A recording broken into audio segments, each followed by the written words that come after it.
Wonder Woman 1984. That is the topic on everyone's mind, and we are going to get to it, guys. Don't worry. We've got a couple of things to talk about today. Congratulations, Wonder Woman 84, Patty Jenkins, Gal Gadot. Wonder Woman 3 was just announced. That must mean that this is just an incredible success, that everyone loves it. It's so well received that they decided to announce Wonder Woman 3. We will talk about all of this in as we get into the stream a little bit. But first, I got to pour a glass out, right? I really do. Let me pour a glass out. Congratulations. This incredibly well-received. Everybody on the internet loves it. Wonder Woman 84. It's just smashing records on HBO Max, which it is. To be fair, it is. But it should also be noted that this is the only thing HBO Max has basically ever done. It's like the first big thing. So it really shouldn't be a surprise that it's breaking records, because it's the one that's initially setting the bar. But we will get into all of it. Let me pour myself a glass. Where the fuck is, oh yeah, I got to get my rocks here. I got to get my rocks. That's what I'm looking for. I want a little bit of chill. So I use my nice whiskey rocks here. Boom, boom, boom. My whiskey stones. That's how we give it a little chill. It's over. Cybertranny is finished. Cybertranny is finished. Is that so? We're going to talk a little bit of Cyberpunk. I think there's some interesting sales numbers to talk about, because although 13 million is an astronomical amount of copies, it's a big disappointment for CD Projekt Red, and the fall off that it had in the second week was absolutely insane. So we'll talk about that in a second. Even if people don't want me to talk about it anymore, even if I'm being too mean to CD Projekt Red, who lied to you to get your money, who lied to everyone. Yeah, I might be being too mean to them. You better stop it, Ryan. Yeah, we'll see. We'll see how it goes. I am so late and gay and shit today. I really am. I went downstairs to get my drink. I'm just a mess, honestly. It's true. I'm just a complete and absolute mess. Let me boom, boom, boom. Forgot to do that earlier. Are you trying to go an Odin beard? Nah, no Odin beard. This is about as long as it'll get, I think. Blue-Eyed Scorpio, how is my favorite, or Ryan Kinel fanboy, how's my favorite YouTuber going? Oh, it's going good. I like your picture. Blue-Eyed Scorpio, I still haven't heard back about my refund request. Keep me updated on that, Blue-Eyed Scorpio. Let me know. Is that from GOG? Is that from Sony, Xbox? Who is it? I want to keep track of these things, because everyone is saying, oh, they're being incredible with the refunds. Well, in fact, GOG is going against their policy. CD Projekt Red is going against their own GOG policy. They're supposed to offer people the money back on whatever they paid for it. However, they're only doing store credit, GOG wallet funds, so that way they don't actually lose any money. I'm keeping very close track of all of this shit, because there's a lot of people who still want to sweep everything under the rug from Cyberpunk 2077, from CD Projekt Red, and give them all the benefits of the doubt. So, straight through PS5 store, I think you probably will hear back. I think you probably will hear back. I'm confident that Sony is going to refund everyone based on the fact they pulled it. So hopefully that'll happen. Got a couple super chats, guys. Let me get to these. Roman Carlisle for $4.99. Thanks for all the great content. Well, thank you, Roman. I appreciate the super chat. It's the last stream of the new year, isn't it? Or last stream of 2020. Sorry, last stream of 2020 before the new year. So that's going to be interesting. It's going to be interesting. 2021 is right ahead. I think that everybody hates on 2020. I didn't think it was too bad. I kind of enjoyed myself. My channel grew a lot. My work wasn't really impacted. I don't know anyone who's got COVID. So I know 2020 has been a really hard year for a lot of people, and I feel for you guys. I really do. For me, 2020 was a baller year. So I'll be sad to see it end. A little drink to 2020. Very good. Now this is Basil Hayden's, guys. Now this is a pretty nice whiskey. I don't spend too much money on alcohol because I can just drink Jack straight. I can just drink Jack straight, and I'm fine with it. But every once in a while, I like a little bit better. So Basil Hayden's, I think this was probably like a $70 bottle or something. Nothing too much, but pretty good. Price is Right review is here for $2. Sup, bro? Hope you like the tweet I tagged you in. Well, you know what? Let me check it. What did you tag me in? Price is Right. Price is Right. I see a Happy Thanksgiving. Oh, is this this is it's this picture here. This picture here, yeah. Hey, listen, Diana got fucked up. You can't say she was a Mary Sue or anything in this. She got fucked up. So there you go. Thank you. Thank you, Price is Right, for tagging me in this. I was actually looking for that picture for a thumbnail the other day. Funnily enough. I saw something there. Of course, 2020 would be the year that everything was coming up right. Yeah, probably. The year that everyone is feared and dreaded and hated just wants to come to an end. I'm like, yeah, I like it. So I don't know who Calm Rhino is. I don't think it's Raging Rhino's alt account. But I do want to say I would love it if a couple of you guys could be I think I would love it if a couple of you guys could send some super chats. Is this real? Is that really you? It says Australian. This can't be fucking real. Calm Rhino for $7.99. Hey everyone, Rhino here. I've turned over a new level. No more rage. Is it Daniel or something? Who the fuck is that? That can't be actually Raging Rhino. That can't actually be him. But I do want you to sub to the real Raging Rhino, whether this is him or not, because he got 1,000 subs and YouTube took him away. It's absolute bullshit. So I feel really bad for him. But he deserves to be there. So if a couple of you guys can go over and sub to him, get him up above 1,000 again, I would really appreciate that. Oh, man. People are using the word Mary Sue without knowing what it means. Well, I agree. Gail Simone. We're going to talk about that. We're going to talk about how she thinks Luke Skywalker is a Mary Sue.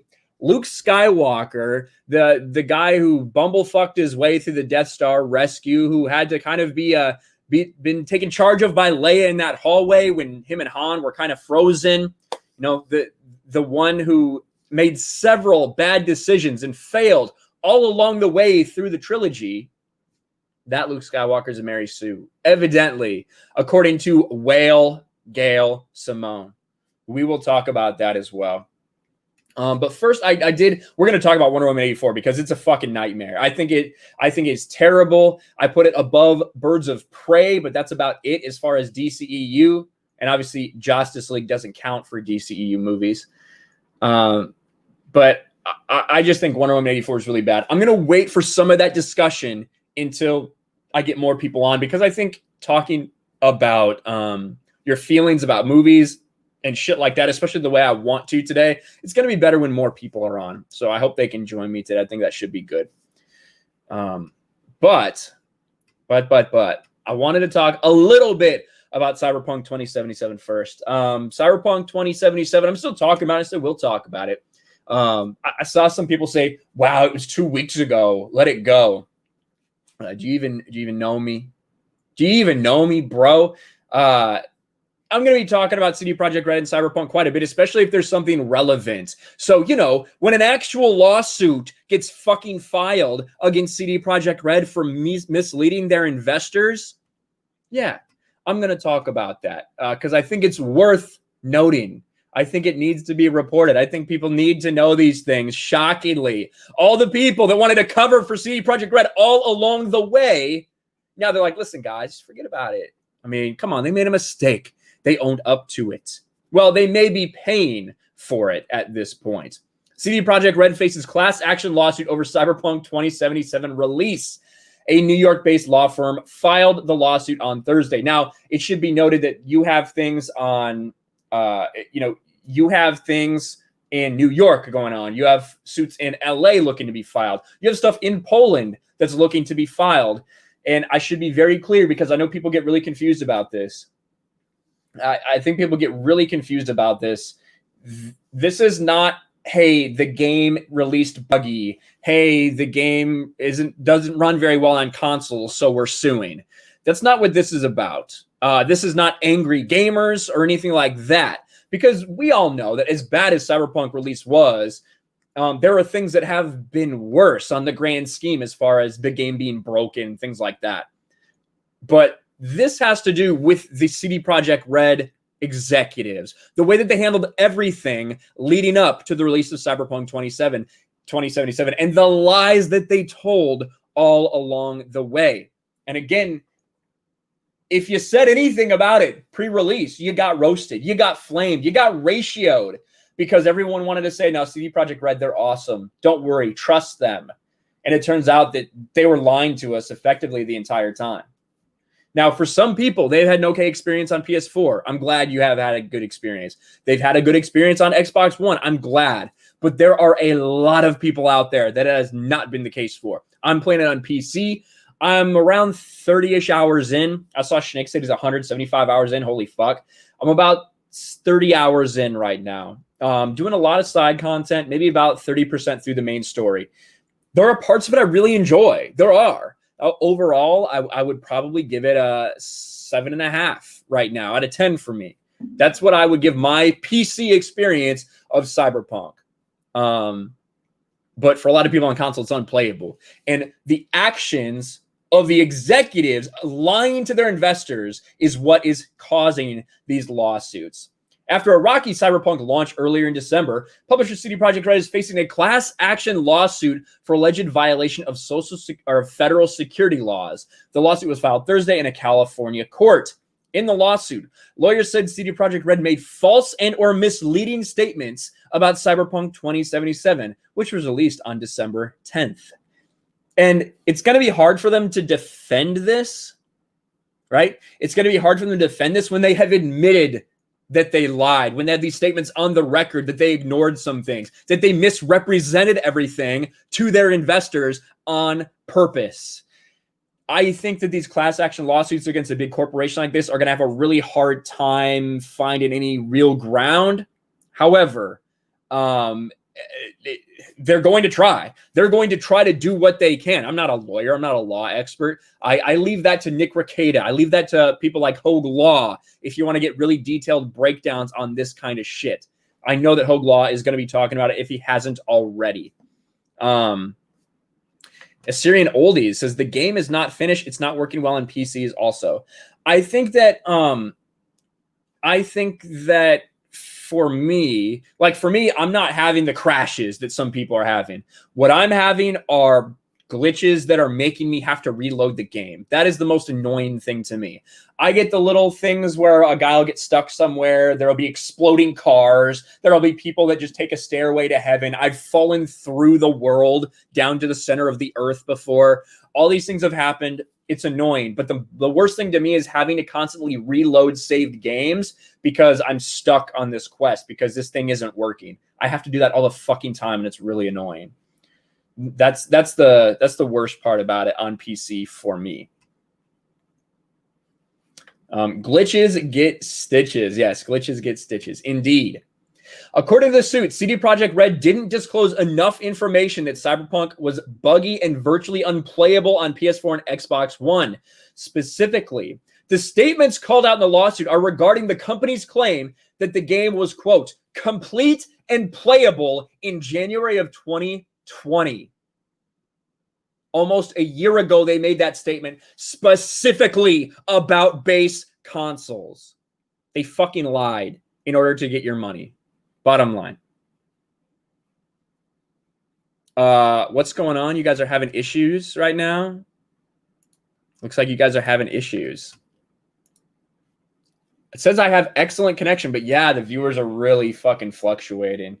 I don't know what's going on. That sucks if that's the case. That really sucks. You know, CD Projekt Red, they shut me down. Maybe that's what's going down. Jacob Shadow for $5. What's up, Jacob?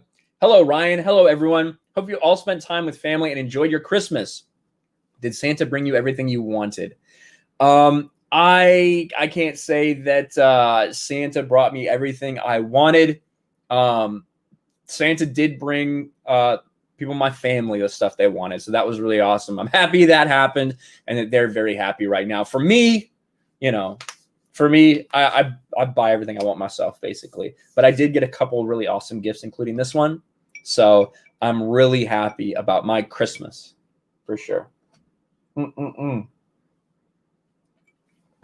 Very good indeed. Yeah, we did lose a bunch of viewers there, so I don't know what happened, but fuck it. It is what it is. Just another day. Just another day on YouTube. YouTube is having lots of problems today, said Lo-Fi Samurai. Lo-Fi Samurai. Maybe that's what it is. I skipped a couple of times. XR Kun says, Ryan, do you think that Dave Filoni, why do you say David Filoni and then you misspelled Jon Favreau, are going to make Luke as powerful as EU Luke?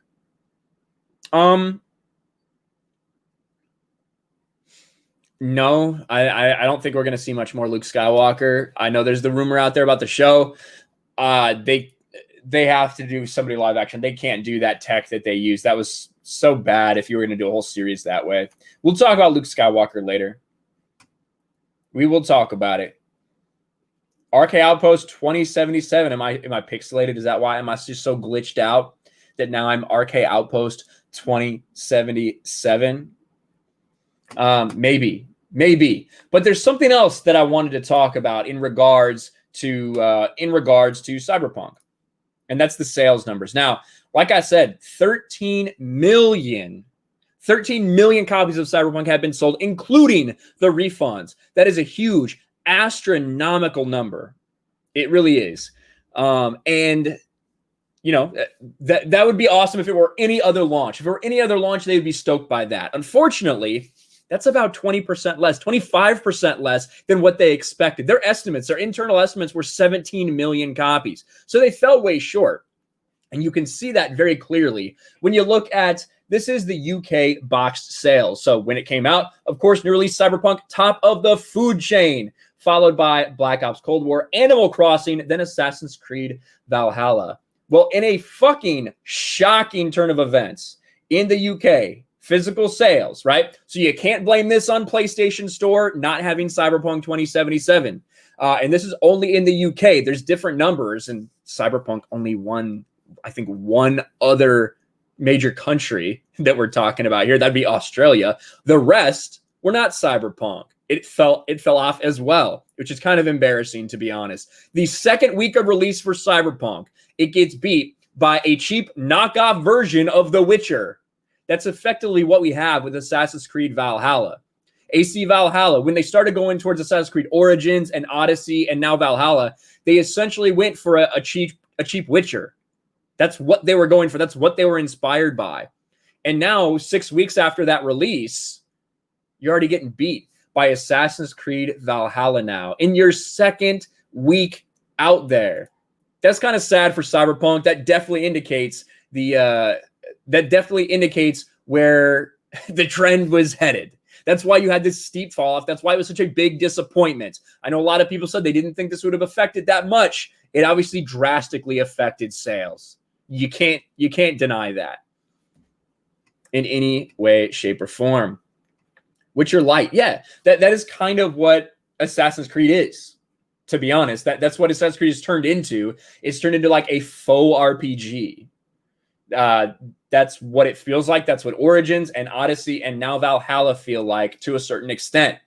But AC Valhalla has taken over that top spot, it was just shocking for me to see, to be honest with you. It was shocking for me to see that. Cyberpunk is Hitler. Oof. Brad DL, yeah, the analyst projected 16 to 20 million. That is that far off the mark is bad. Yes, and like you had 8 million copies sold before the game even released. That's the thing. When you take this 13 million number, it's a lot. I really want to know how many people have returned it, but that's not information they're going to share, unfortunately. They refuse to share that information. They told their investors, yeah, we're not going to tell you how many copies were refunded. We're just going to tell you how many overall were sold. So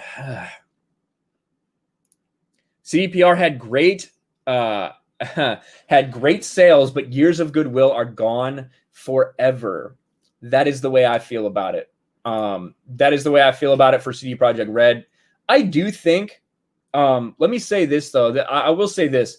I think that eventually Cyberpunk 2077 will be really fucking good. As far as what they have there, I think that if you're gonna, I do think they're gonna fix everything. But I do think that the base game that is there is not some pressing boundaries, incredible fucking masterpiece. I just don't think it is. I think that when it's all said and done, if they got all the bugs and stuff fixed, I would probably, with what I've experienced, say push it up to an 8. From the 7 with all the bugs and problems to an 8. But I don't think it's what a lot of us anticipated it would be and hyped it up to be. And they participated in that hype to get your money. I just don't see it ever being that at this point. Calm Rhino is actually Rhino. That's very interesting. Do you think the refunds even approach the 3.5 million difference? No, I don't, Namans. I really don't. I think that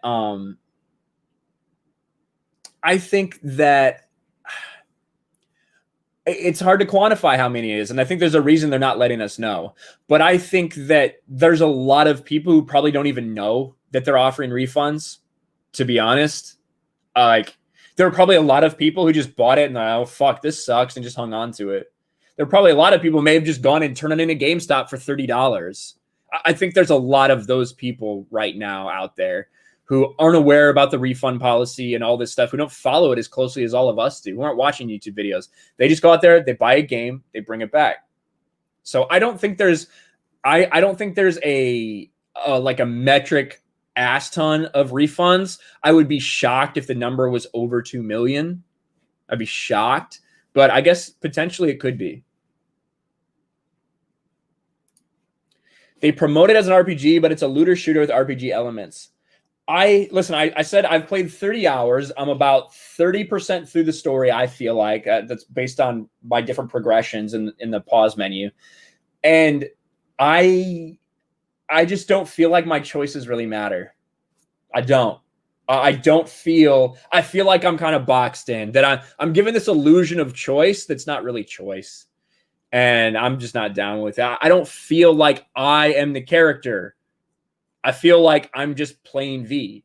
And if that was going to be the case, I feel like they should have done it third person so you could better understand it. And like better in the same way that they did for Witcher. Like, if you're going to be playing a character, like, and no matter what you do, you're going to be doing that character, then that's kind of what they should have let you do, instead of this false sense of belief that you actually could control him, that you actually were an individual, that you could do anything you wanted. You can't even change this motherfucker's body type. And at the end of the day, you virtually never see yourself unless you're on a motorcycle or looking in the mirror. So all that cock customization, that was literally just to get clicks, to get people like excited about a little feature that they're adding cock sizes. And at the end of the day, I think they should have spent a little more time on the biggest problems with this game instead of different schlong sizes. But that's just me. Yeah, somebody said young Rip. Yeah, there is Chris Neville. Rip has played the game a lot. Yeah, over 170 hours in. He did a great review. That's not really I've never sat down and tried to do really a kind of a review like that before. That's really not what I do. I just kind of sit down, turn on the camera, and talk. Now, I've scripted out lore videos, but I've never scripted out any kind of review of anything. I just don't think that's my strength. So it's not something I do a whole lot of. But maybe someday in the future, I will do something like that. We'll see. We will see. We are all good on Super Chats, so that's good. All caught up there. Let's just, before I invite everybody on to talk about Wonder Woman, let me talk about it a little bit. What is this, Benzo? Is there somebody in the chat? Oh, is there somebody in the chat I can make fun of? Hold on. Optic Gamer. I'm just saying what I believe. Bum bum bum. What did he say? I want to know what he said now. I saw something about me getting a code. Is that a fucking joke? Is this your first time here? Is that your first time here, retard? If you really thought I wanted a code, you think I wanted a code to Cyberpunk 2077? Have you heard what I've said about these fucking shill journalists who get early access? Have you heard what I said about the fucking bullshit way that CD Projekt Red decided to do these reviews by not letting anyone review it on console, by making any of these shill reviewers that did put shit out, they couldn't even use any of their own footage. That's the lengths that CDPR went to hide this. Because of these cucks out there that sacrifice all of their integrity in order to get a review code for this game so they can be the first ones to have a review out. They'll do whatever they want. They'll agree to whatever stupid terms companies like CDPR or Naughty Dog make them agree to, just so they can get their review out first. Now, it is obviously your first time here. You would never say something like that, you dumb fucker. Jesus Christ. Raging Ryan. Oof. Yeah. That's true. Like, I think that, like, that is, you can have some criticism of me if you want. You say I'm a hater, all whatever. To say that I want a code, that is one of the dumbest things I could ever possibly imagine.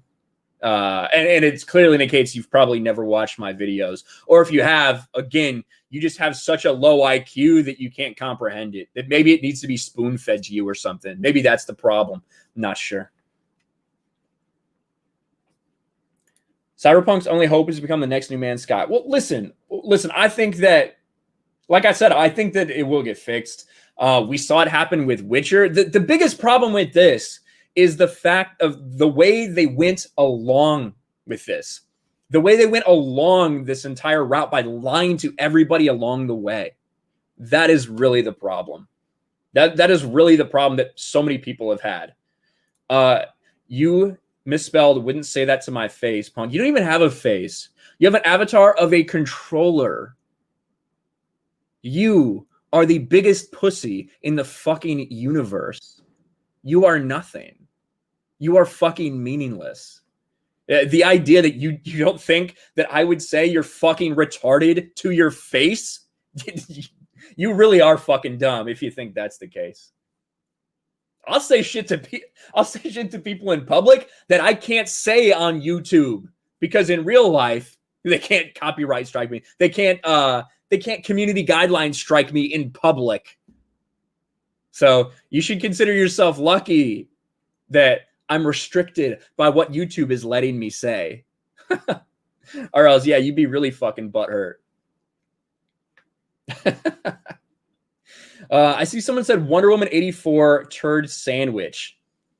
Yeah, Wonder Woman 84, it's bad. It's not woke. There's a couple little things that are definitely some kind of agenda towards them, but I wouldn't say it's woke like a lot of people were trying to say before it came out. The Trump vibe is not really there. There's like one or two little things that kind of remind me is like, okay, they might have used Trump for an example. For the most part, kind of non-existent. The problem is it's just fucking bad. It's just a bad fucking movie. And I think I'm going to, as I pull up this, I'm going to shoot this link out to a couple other people. I really hope Lethal is awake. I want him to be awake. I want to hear him.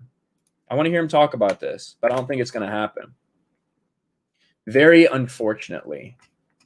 I don't think he's going to be awake. I want to hear his thoughts because I know he has some other thoughts about this. But Wonder Woman 84 to me was kind of a disaster when you look at the way people are responding to it, when you look at the way that social media is kind of attacking it, when you look at the audience score on Rotten Tomatoes, which again, it's kind of like Metacritic.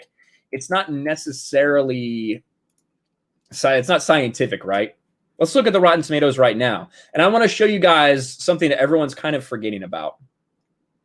Wonder Woman 84, tomato meter 65. It has fallen over 25% since the review embargo released, right? Audience score 72. You may think, wow, that's amazing, 72%. But you have to remember that over the past year, they have changed this. Verified ratings. Why don't we take a look at all audiences, right? Not just people that are verified because they used Fandango to go to a theater, or that they've linked their HBO Max account to fucking Rotten Tomatoes, because that's a pain in the ass. When you look at all audience, that's down to 43. And I think that 43% is a little more accurate for this, to be honest with you. I think that 45 to 50% is probably my range. I've seen a lot of split on it. I've seen a lot of people saying it's fucking terrible, but I've also seen a lot of people saying, hey, I enjoyed it. So I don't think it's like, oh, no one liked this movie ever. I just thought it was really, really bad. And we are going to talk about this. We're going to talk about this, it getting a sequel. Don't worry, because I have a lot of thoughts on that. And I think that it's I think it's a ploy, right? This is why I think it is. Remember what we talked about? Oh, well, we didn't talk about it, I don't think, on my stream, actually. I don't think I ever made a video about it. This was a couple days ago. Christmas Eve. Patty Jenkins worries Wonder Woman 3 is in jeopardy. Wonder Woman director Patty Jenkins shared her fears that if theaters continue to suffer, a third film featuring the Amazonian princess may never be produced. A third Wonder Woman film depends on one critical factor, the theatrical model staying in business. I'd love to do a third one if circumstances were right and there were still a theatrical movie model possible. I don't know that I would if there wasn't. And she said she and Jeff Johns have a story for the third Wonder Woman sequel, but the world is not in the right place for their script. God, you want more Jeff Johns bullshit?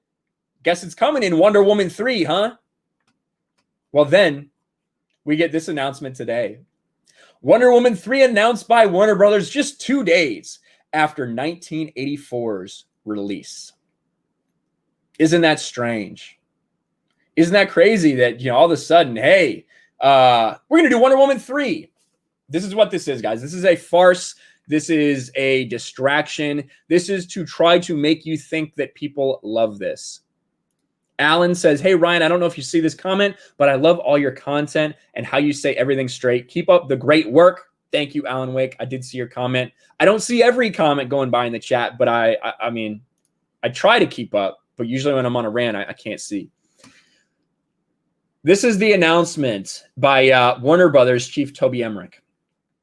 As fans around the world continue to embrace Diana Prince, driving the strong opening weekend performance of Wonder Woman 1984, we are excited to be able to continue her story with our real-life Wonder Women, Gal and Patty, who will return to conclude their long-planned theatrical trilogy.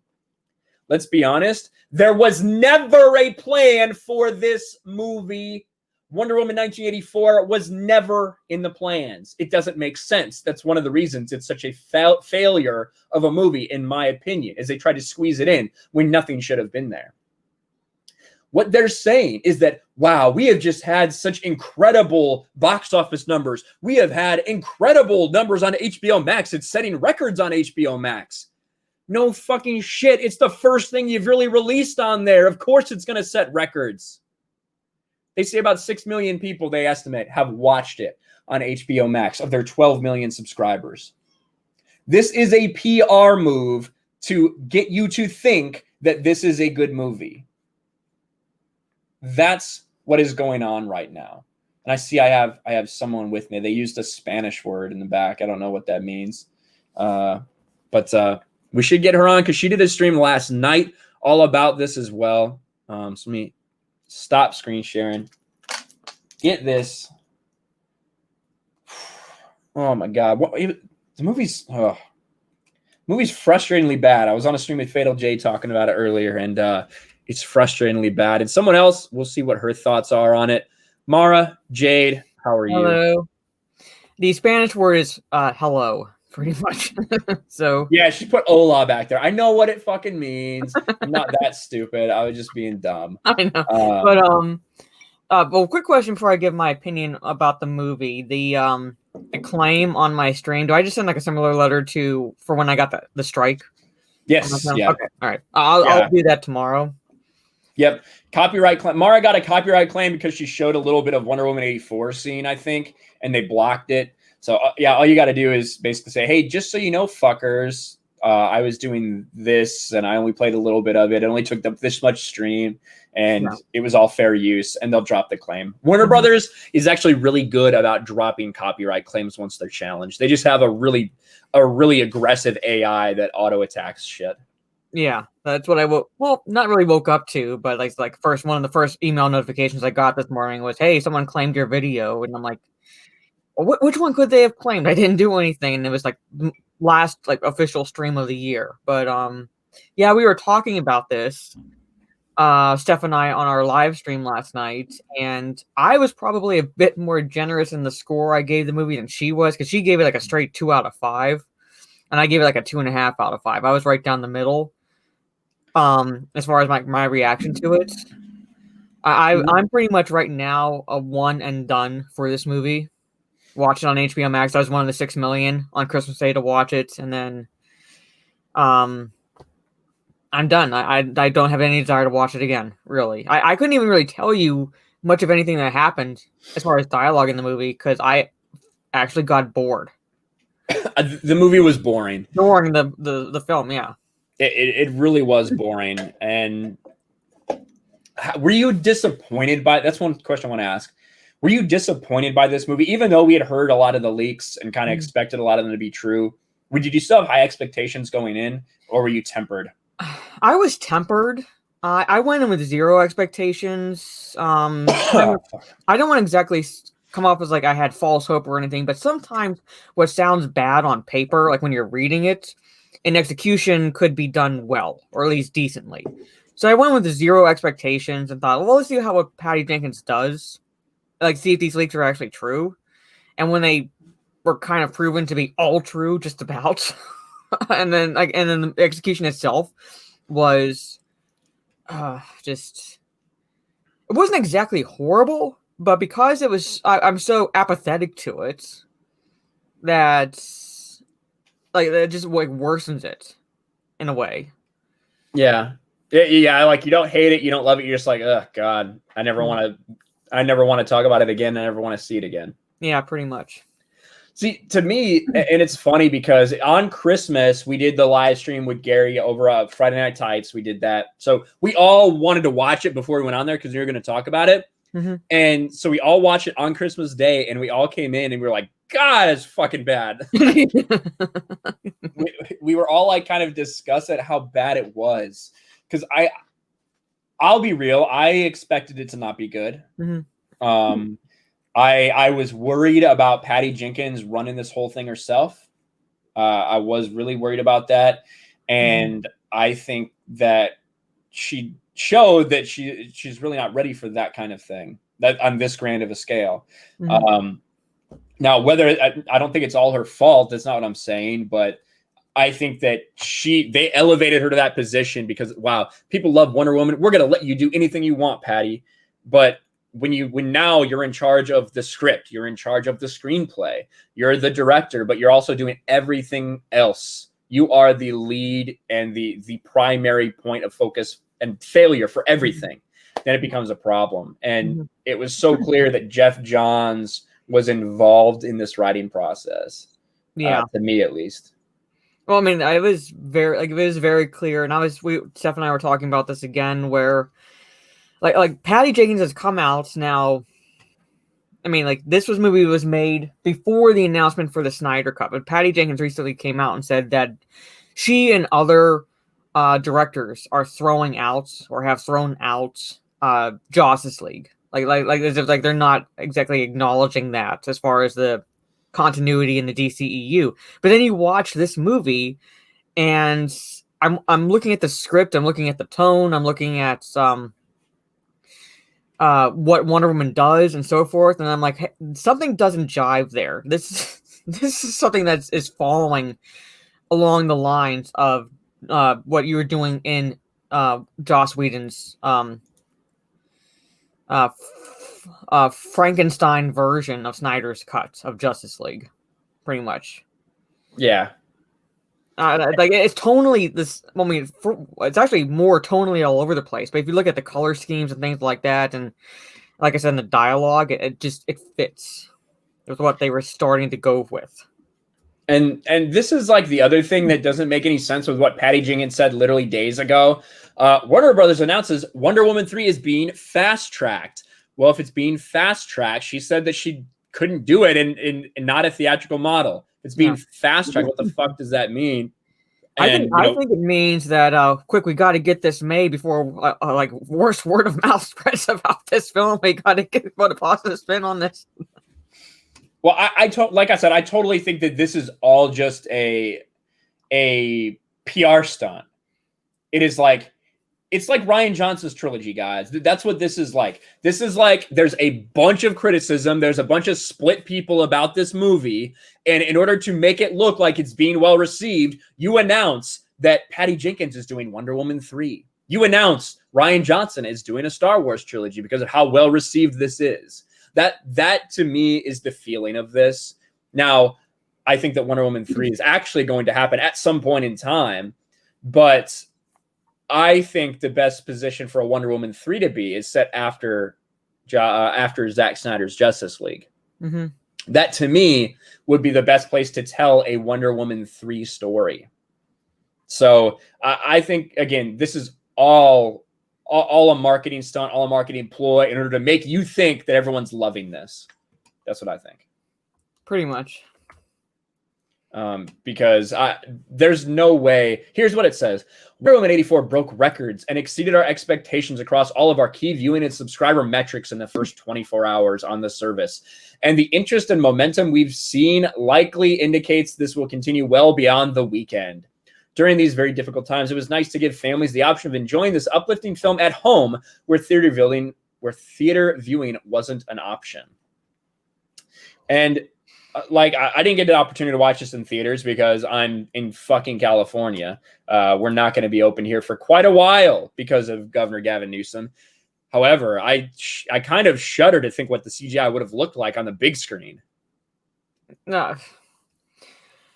I originally thought of, I mean, if my theaters weren't closed around here, because my governor like recently did the same thing, like basically theaters and gyms and restaurants you can't eat in now. Like he did it again, and I was originally thinking about supporting my local theater and watching this movie. Now part of me is glad I didn't. Like if my theater was open, I would go and see another movie just to support the theater and not this film. So in a way, yeah, I paid for HBO Max, but in a way I kind of watched the movie for free because I didn't have to pay extra to see it.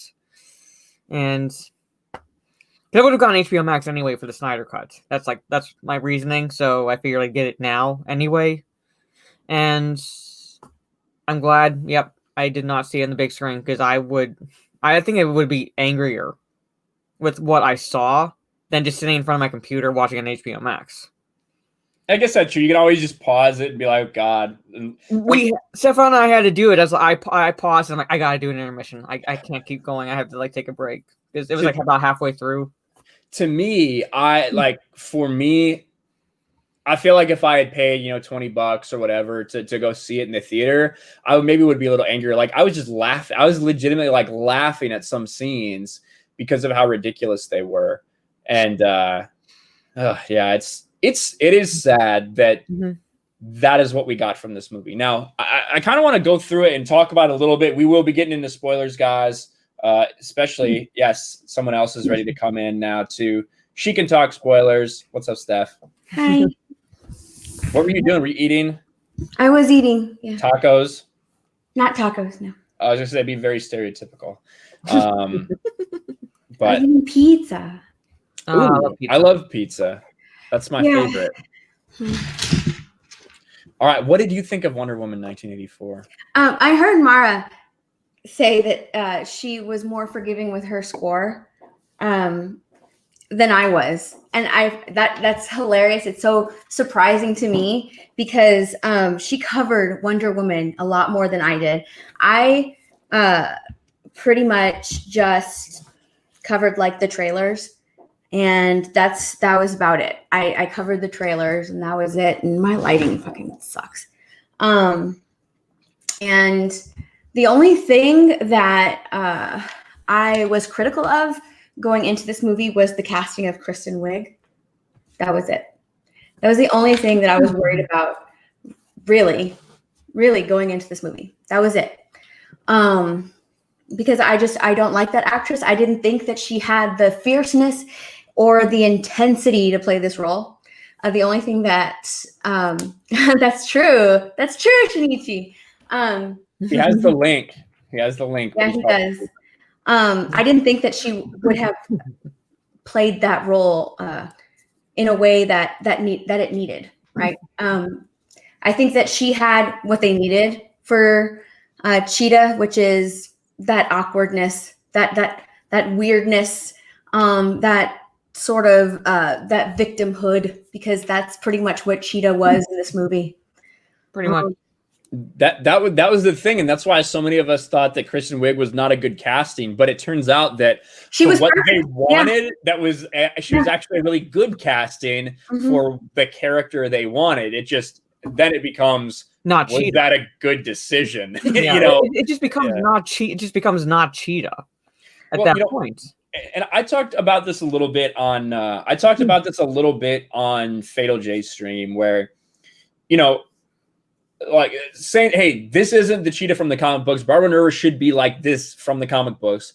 But you have to step back and say, look at Zack Snyder's movies.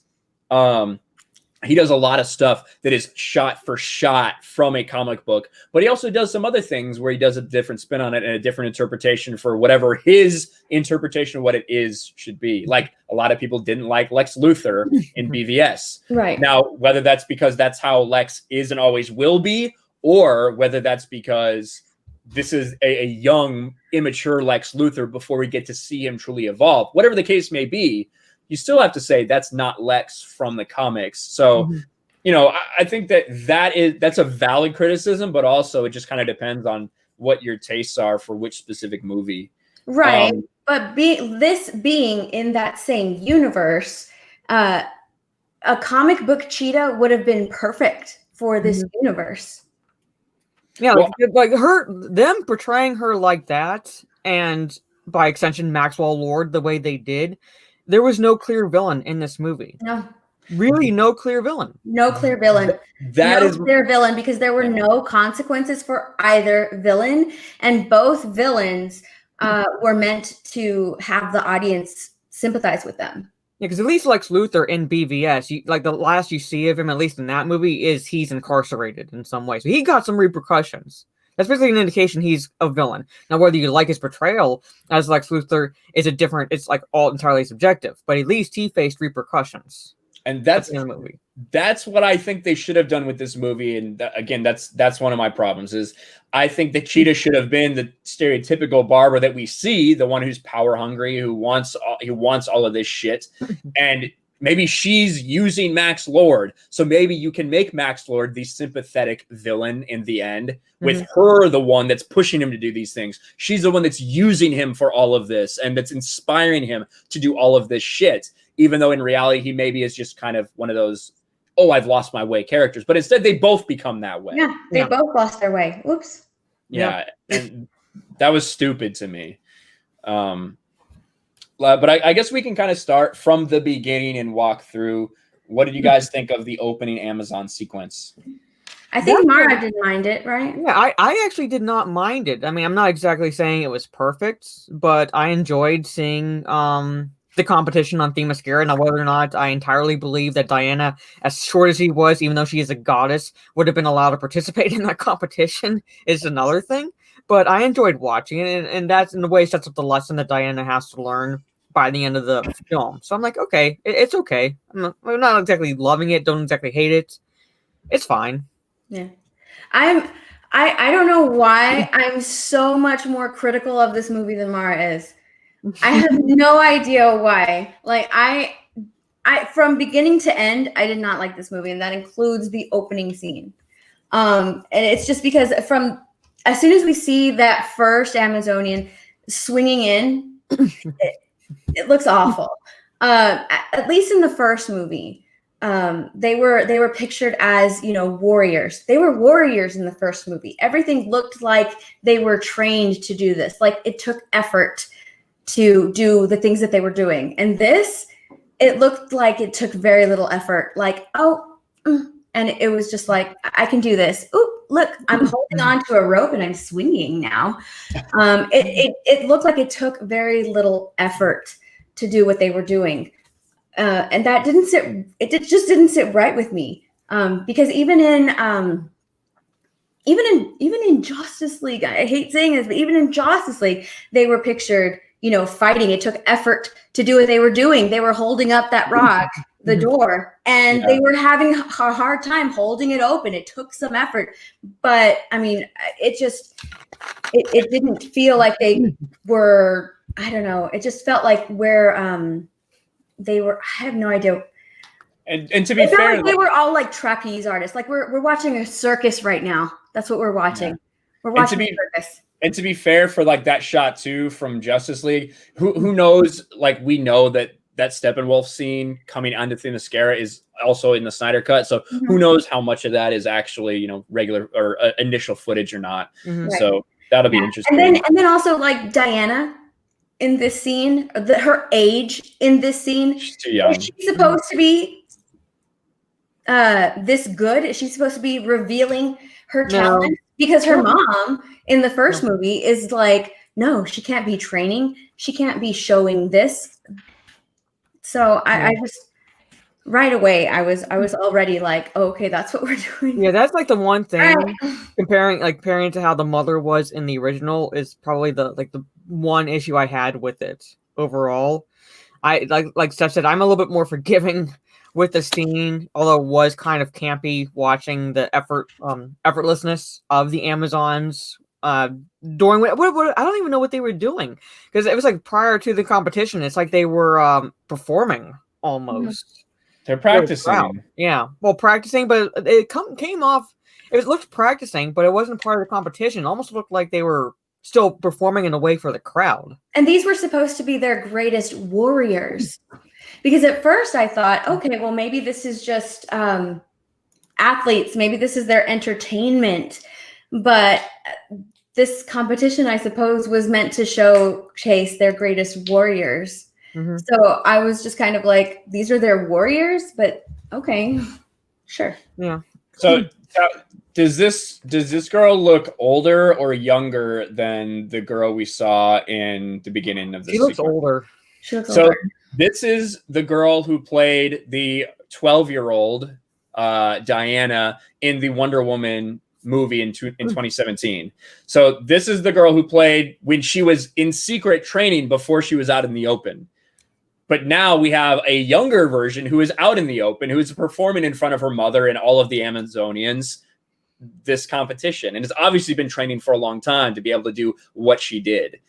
So even counting everything else, right? If you want to say, okay, Justice League doesn't matter, BVS doesn't matter, this is just, let's just talk Wonder Woman continuity. This doesn't make any fucking sense. Yeah. And it's all because they wanted to use that same girl because they liked her and people had a connection with her. And she's a good actress. She played it really well.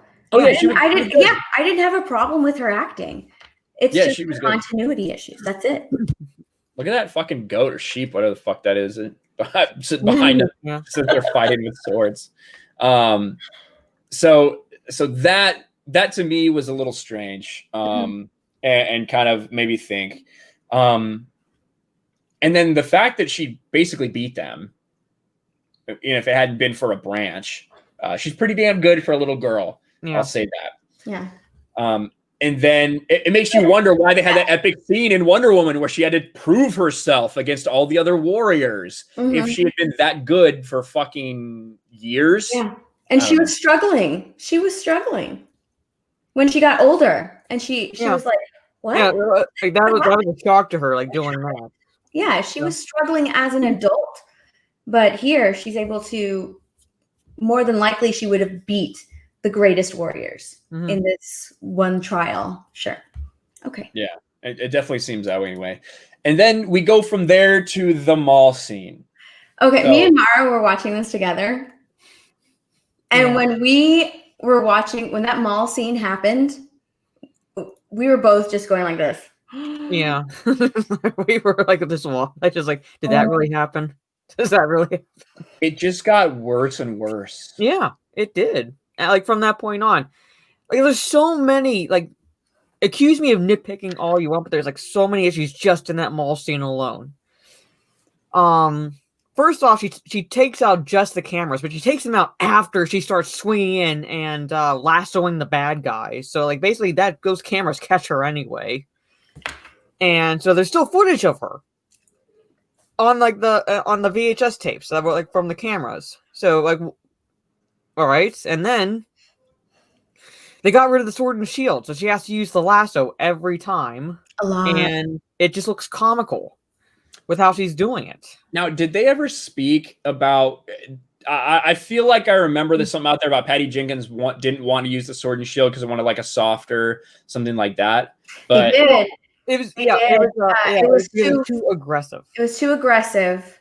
Yes, and the tiara represented the femininity of Wonder Woman. Yeah, even though the shield, yes, a shield can be used offensively, but a shield, its primary purpose is defense. So how aggressive can you exactly be with a defensive weapon? Like, why not just keep? Have you ever seen 300? I've seen 300. Yeah, I've seen how aggressive they can be. But I'm saying, like, like if you're going along those lines of reasoning, it doesn't make any sense to get rid of the shield. I don't even agree with them getting rid of the sword, but like I'm just going off with their reasoning. It doesn't make any sense. So she has to use the lasso every single time, and then use a tiara as a boomerang whenever she's fighting. Watching that mall scene, and only seeing the trailers beforehand, I felt duped. I felt 100% duped. Because in the trailers, they kept, just like the awesome shots, the really good shots from the mall scene. Everything, if they would have shown her like swinging that guy through whatever that was it a drum? I don't know. And then him catching it and spinning it. And he makes that stupid like sound that Marv would have made from Home Alone if he fell down the stairs. Like, oh, yeah. It was so awful. It was awful. If they would have shown that in a preview, do you think that people would have taken this movie seriously? No, absolutely not.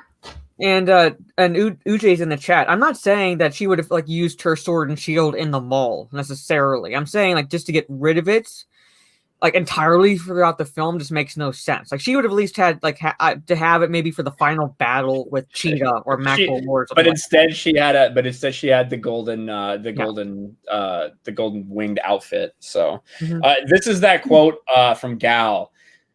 They wanted to give up the sword and shield because it's too aggressive. Wonder Woman does not carry a weapon. We had an intention to let go of the sword because there's something very aggressive with the sword. If you have a sword, it means you need to use it. So we wanted to give that up. We didn't feel that the shield was necessary either. She's a goddess. She can fight. She's super strong and she has the skills. So no, she has the gauntlets. She has the lasso. She has her tiara, and that's about it. And she only uses the gauntlets like once? Yeah. No, maybe twice. Yeah. Well, Cheetah was able to. Yeah. She does deflect. She does deflect. She does deflect. Yeah. That's right. Yeah. She does deflect with them. But what I will say is, if that's the Wonder Woman you want to create, that's fine. But this is not. We saw Wonder Woman in Wonder Woman, and we also saw her in Justice League, and we will be seeing her in Zack Snyder's Justice League, where she will have the sword and shield. So it just seemed like a strange decision. But like I said, like I'm not expecting her to use it every single time she's fighting. I don't expect that. I know enough about Wonder Woman to know that she doesn't use it. She basically uses the lasso when she needs to, and she uses the sword and shield when she needs to. To get rid of it just like blanketly like that does not make any sense. At least have her, like maybe even like have it in that little nook she has in her apartment where she has the armor. Especially when her powers are failing. Yeah, like something.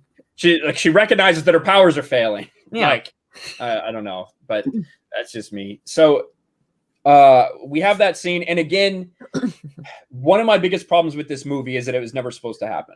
That the intention was always, we see her in BVS, we get Wonder Woman as an introduction to why she is the way she is in BVS, and kind of why, like, she's been doing what she's been doing, which is really nothing, right? Yeah. They could have made this movie work if they made like it very clear that she was doing everything to stay out of the public eye. But you have, like, even the reporter said, we have dozens of reports of this Wonder Woman out there. So she can destroy the cameras with a tiara, but it's still on the VHS tapes. Yeah. Like, she can do all this stuff, but she's still standing in the middle of a mall with 1,000 people. Like, yes. if you're going to do that, if you're going to do all of this stuff, you have to take better care to write a story that works within the continuity of what you have already established. And to me, that they did not do a good job doing that. Not only that, she's in the mall in front of a lot of people, but at the very end of the movie, she's speaking to the entire world. Yeah. Yeah. Yeah. She's and speaking to the entire world. Yeah, they don't see her. Okay. But she's speaking to the entire world, and she's supposed to be in hiding, and she gave up on mankind.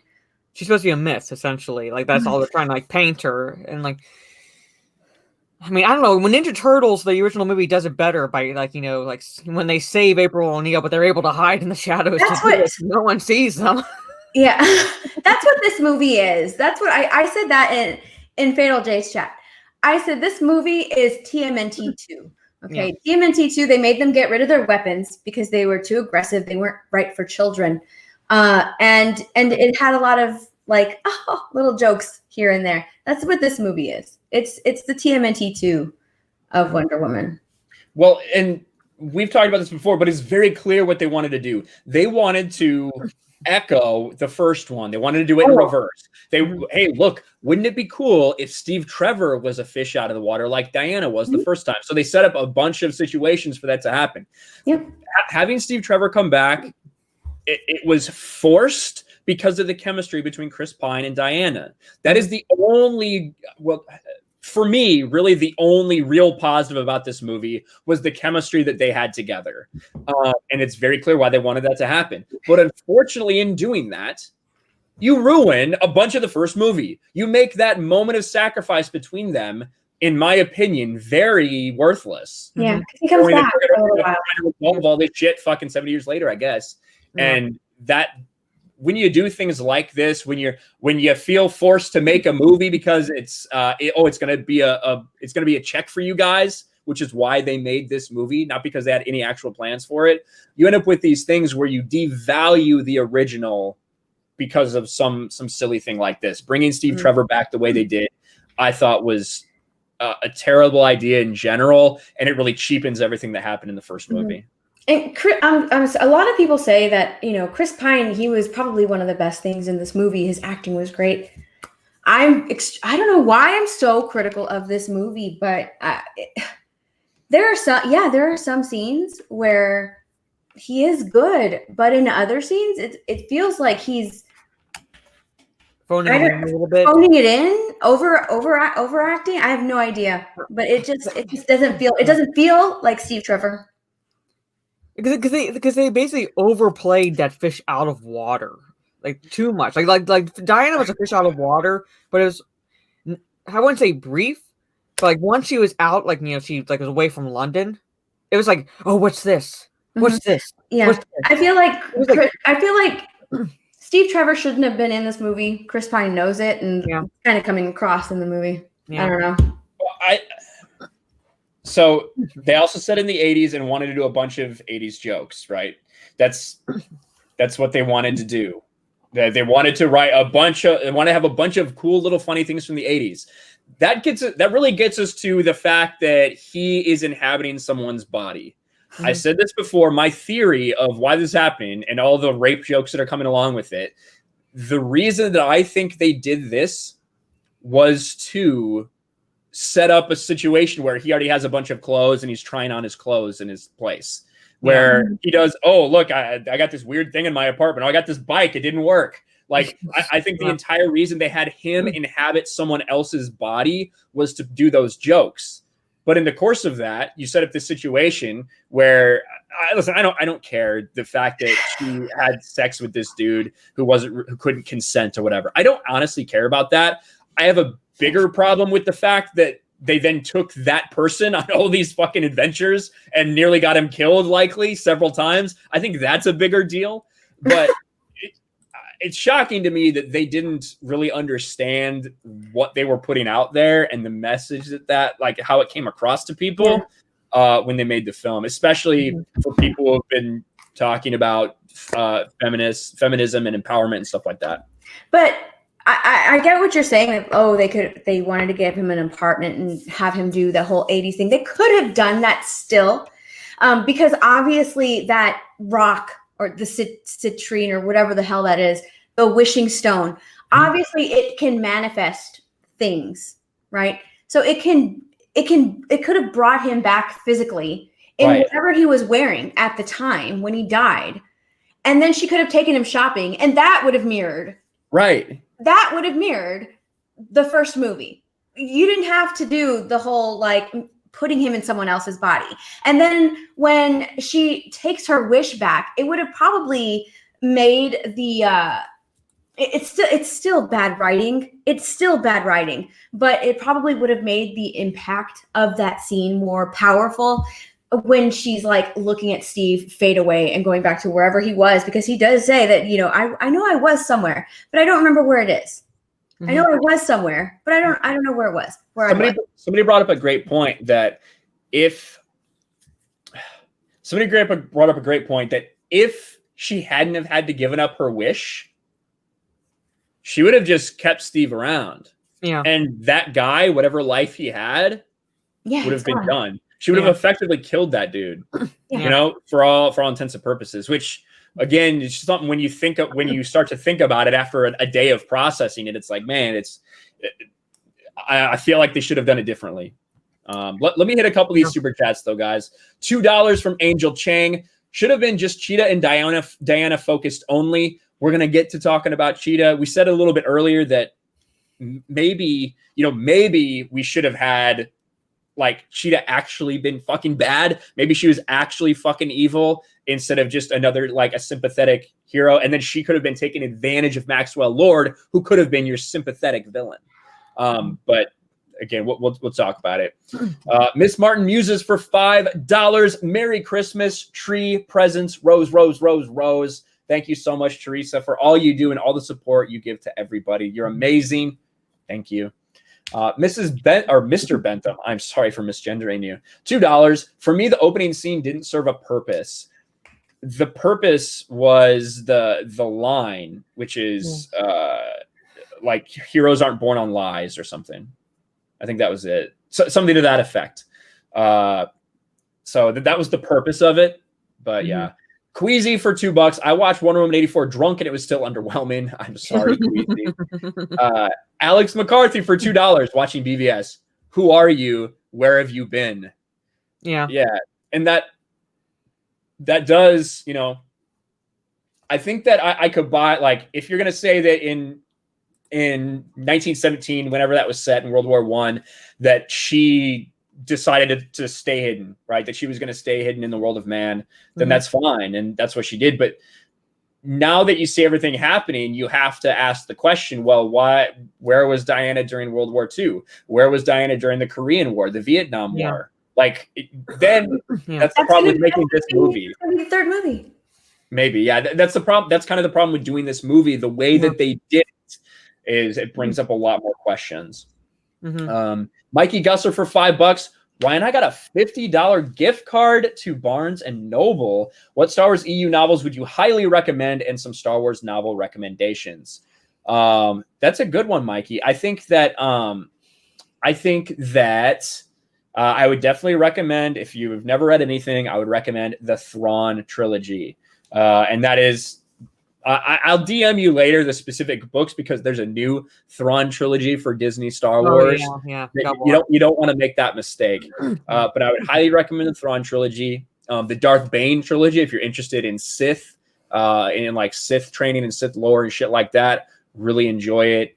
And then also the X-Wing book, if you're looking for something that is not necessarily Jedi or not the main original trilogy heroes. If you want something set to the side, like with Wedge Antilles and how Rogue Squadron got started, I'd recommend the Rogue Squadron books. So, also, if you like some Boba Fett, possibly the Bounty Hunter trilogy, maybe look at. That's true. You can see where they got a bunch of what do you call it? A bunch of ideas for the Mandalorian. From the non-existent source material. Yeah, exactly. But yeah, the Thrawn trilogy, starting, Uche just said in chat too, Heir to the Empire, Dark Force Rising, and The Last Command.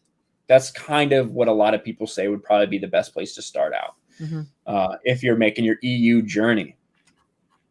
Darth Plagueis is great, but Darth Plagueis also ties in a lot of other EU stuff. Yeah. So if you're huge into the prequels, you'll probably love Darth Plagueis, but it's you don't really get the true appreciation for that book until you've read a little more EU, I think, because it ties so much shit in. But it is really good. Also, I know he only has $50 to work with, but if you also like the Mandalorians, like if he or anything like that, possibly Karen Travis's books, the 4 books where she the Republic Commando books, which tie into Order 66 during the prequel era, he might enjoy those as well. That's right. Now, what was I gonna say? So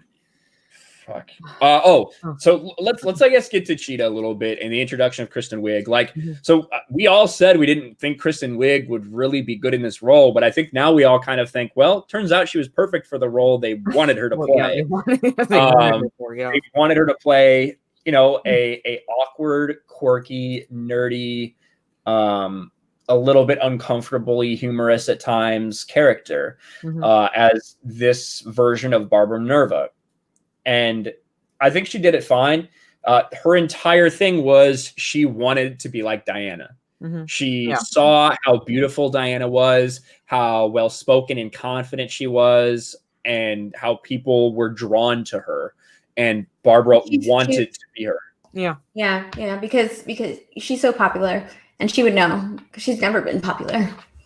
That's a line. I was telling Stieg, that's what I was telling Stieg this, and I just about called it with that line. It's like she's basically the wallflower that wants to be part of the popular crowd. That's the character she comes across as in this movie.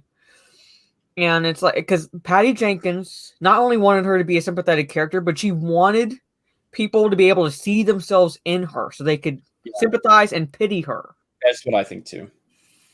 And to be fair, like I said, there were a lot of people that were talking about, we heard woke this, woke that before this movie came out. We heard Trump this, Trump that. That really wasn't that existent. Not really.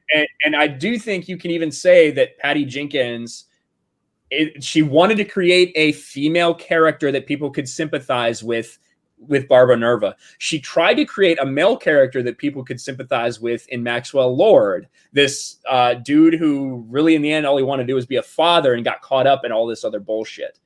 So to be fair, she did try to create a character like that, both male and female, but in my opinion, it just doesn't fucking work. It wasn't. Part of the reason why it doesn't work for me is the fact that the whole, this was still kind of staying on Cheetah and Maxwell Lord. The whole premise of that damn wishing stone, when Maxwell Lord's powers themselves is mind control. Yeah, again, it's not Maxwell Lord. Yeah, I'm like, the source material is right there. You want him to control people? Guess what? He can do that. that was kind of my thing too. So, all right, so let's talk. So Barbara Minerva gets introduced. It turns out that she finds this thing that they were looking for when Wonder Woman stopped this robbery, this black market thing that was going on, this ancient stone. And it turns out to be the wishing stone, which essentially, if you're holding it, you wish for something, your wish comes true, but there's a price. And it's very unclear what the price is. It's very... that was one of my problems I had with this was the rules of the wishing stone. And then what Maxwell Lord does is he wishes to be the wishing stone. And I guess then what he does is instead of using wishes, he grants other people's wishes and takes from them what he wants. Yeah. Right. So it's a very convoluted way for him to, it's a very convoluted way for him to be able to get what he wants, but he never actually gets what he wants. It's always like this jumping point because he's not actually wishing. He is taking things from other people to get it's strange. You know what I mean? Yeah. They have to have what he wants. Yeah. They have to have something that he wants. And it's never really something we see this when he goes to that when he goes to that guy and wants his oil. Yeah. And he's just like, I don't have any oil. Yeah. So he's just like, then I will take this. I'll take your protection. So he doesn't really always get what he wants. But it was very strange. Yeah. I mean, I get it. The premise is in a way like Monkey's Paw, which they basically literally in the dialogue hit on the nose when they're like looking at the information about the stone. Because in a way it does, which also bothered me because they can't trust the audience enough to figure it out on their own. But then again, this movie doesn't really. I don't know. No, it's all over the place. It's all over the place. They really did not. Well, first off, they did not need the wishing stone to begin with, and then secondly, like having it, they did not need exactly the explanation of the monkey's paw, which, like I said, it's right on the nose because anyone who knows that story knows that you make a wish. You get what you want, but there's a price to it. Right. So and Uche for $5 says this is a great conversation. I was on Nerd Wars. I watched a little bit of that stream, Uche. They couldn't articulate anything in the way of complaints like you guys have. Great job, guys. Uche, I sent you in Facebook DMs. I did send you a link if you want to hop on if you got time. So because Uche is someone who enjoyed this. He says there's flaws in it for sure, but he enjoyed it. So Lethal enjoyed it too. I sent that motherfucker got the link. Too. But Uche, you have the link if you do want to pop by. Yeah. So, and the thing was, I highlighted one of those messages. There is no limitations to, there has to be some sort of matter or tangible thing to be able to create something. They created nukes out of thin air. He created a fucking wall out of nothing. Right? Yeah. Like you could have just made Steve Trevor come back as Steve Trevor. Yeah. Yep. They could have. But they couldn't. And you still could have had all of the powerfulness of her having to give him up. And in fact, I think it would have been more powerful at the end of the day because, again, you would think that eventually, once Wonder Woman stops, being so horny, that she would realize what she's doing to this dude. Like, this is an actual dude with an actual life. Who knows what we're keeping him from? And maybe she would have had to feel like giving him up at some point anyway. So I don't know. But Maxwell Lord eventually gets his hands on the wishing stone. And it is they make it clear that Pedro, I keep on Pedro because I can't not, that Maxwell Lord is he has something wrong with his health. He's taking vitamins. Yeah. I don't know why. Well, I think it's more of like a vanity thing, not necessarily. That's what I don't know. He mentions something about his supplements. Yeah. And then he also tells Kristen Wiig that like biotin. Yeah, biotin. Biotin. That sounds like more like a vanity issue. Like more not so much that he has something wrong with his health, but he doesn't have anything wrong with his health necessarily until he becomes a wishing stone, and then you see the impact it's having on him when he has people make wishes. Right, but I maybe it is a vanity thing because we do see him on television, and they're like, oh, do the thing, and so he has to do the thing. So maybe it is like a vanity thing with him, and that's why his health is fading, and he starts looking really beat. Yeah. But that is never really his fading health is never really. A thing. I don't know. I don't even know. Yeah, it's kind of glossed over. I mean, like I said, like until he becomes a wishing stone, you don't exactly see it. But before then, it's kind of glossed over. Like, oh, okay, he takes vitamins. Okay, moving on. Like, they do something to mention that I don't know if it's because there's actually something wrong with him or not, but we do have the man who's going to defend this movie right here. Oh, he came. He's gonna come slap these women around a little bit. Uche, what's up? What's going on? Hello. Oh, Uche's high as fuck right now. What's up, people? What's going on? What's Everybody up, have man? a Merry Christmas? Yeah. Did you have a good Christmas? I did. Thank you.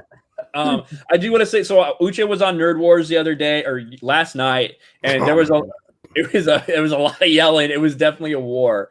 But so why don't you? Uche's going to talk for a while because that's what Uche does. Take a little bit and say why exactly you like this movie, even if you can see that there's some issues.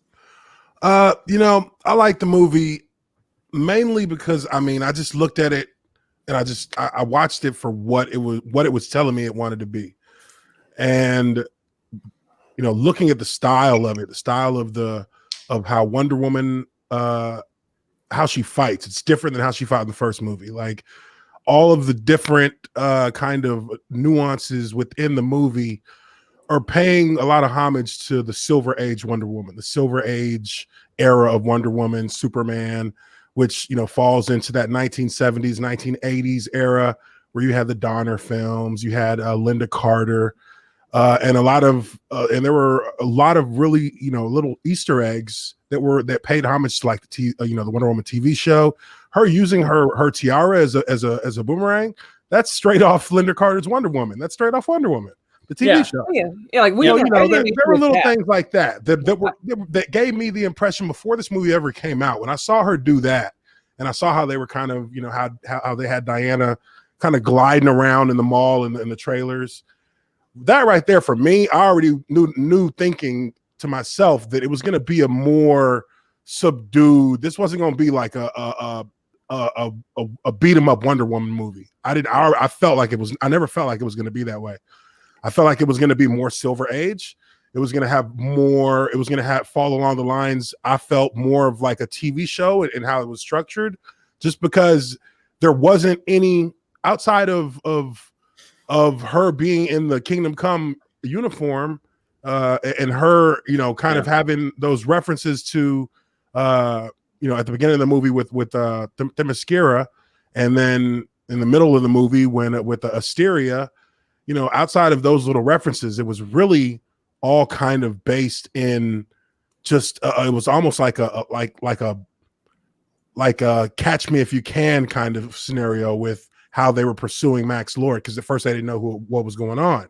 She was confused, so she was being selfish. Like that whole message of truth and facing the truth in your life, whatever it may be about any situation.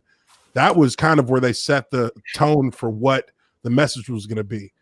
And throughout the movie, you see these little parts, these little like couple of 10-second parts of scenes where they kind of reference, or Diana talks in a way where you're starting to see that she's getting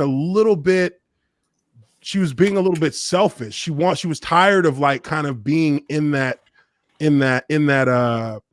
isolated kind of state that she was in. She didn't have anybody really in her life, and she kind of took pity on Barbara Minerva and went out to eat with her because she wanted company more than anything. She wanted to make herself feel better. There were just little instances along the way where you could see where Diana was making kind of selfish decisions.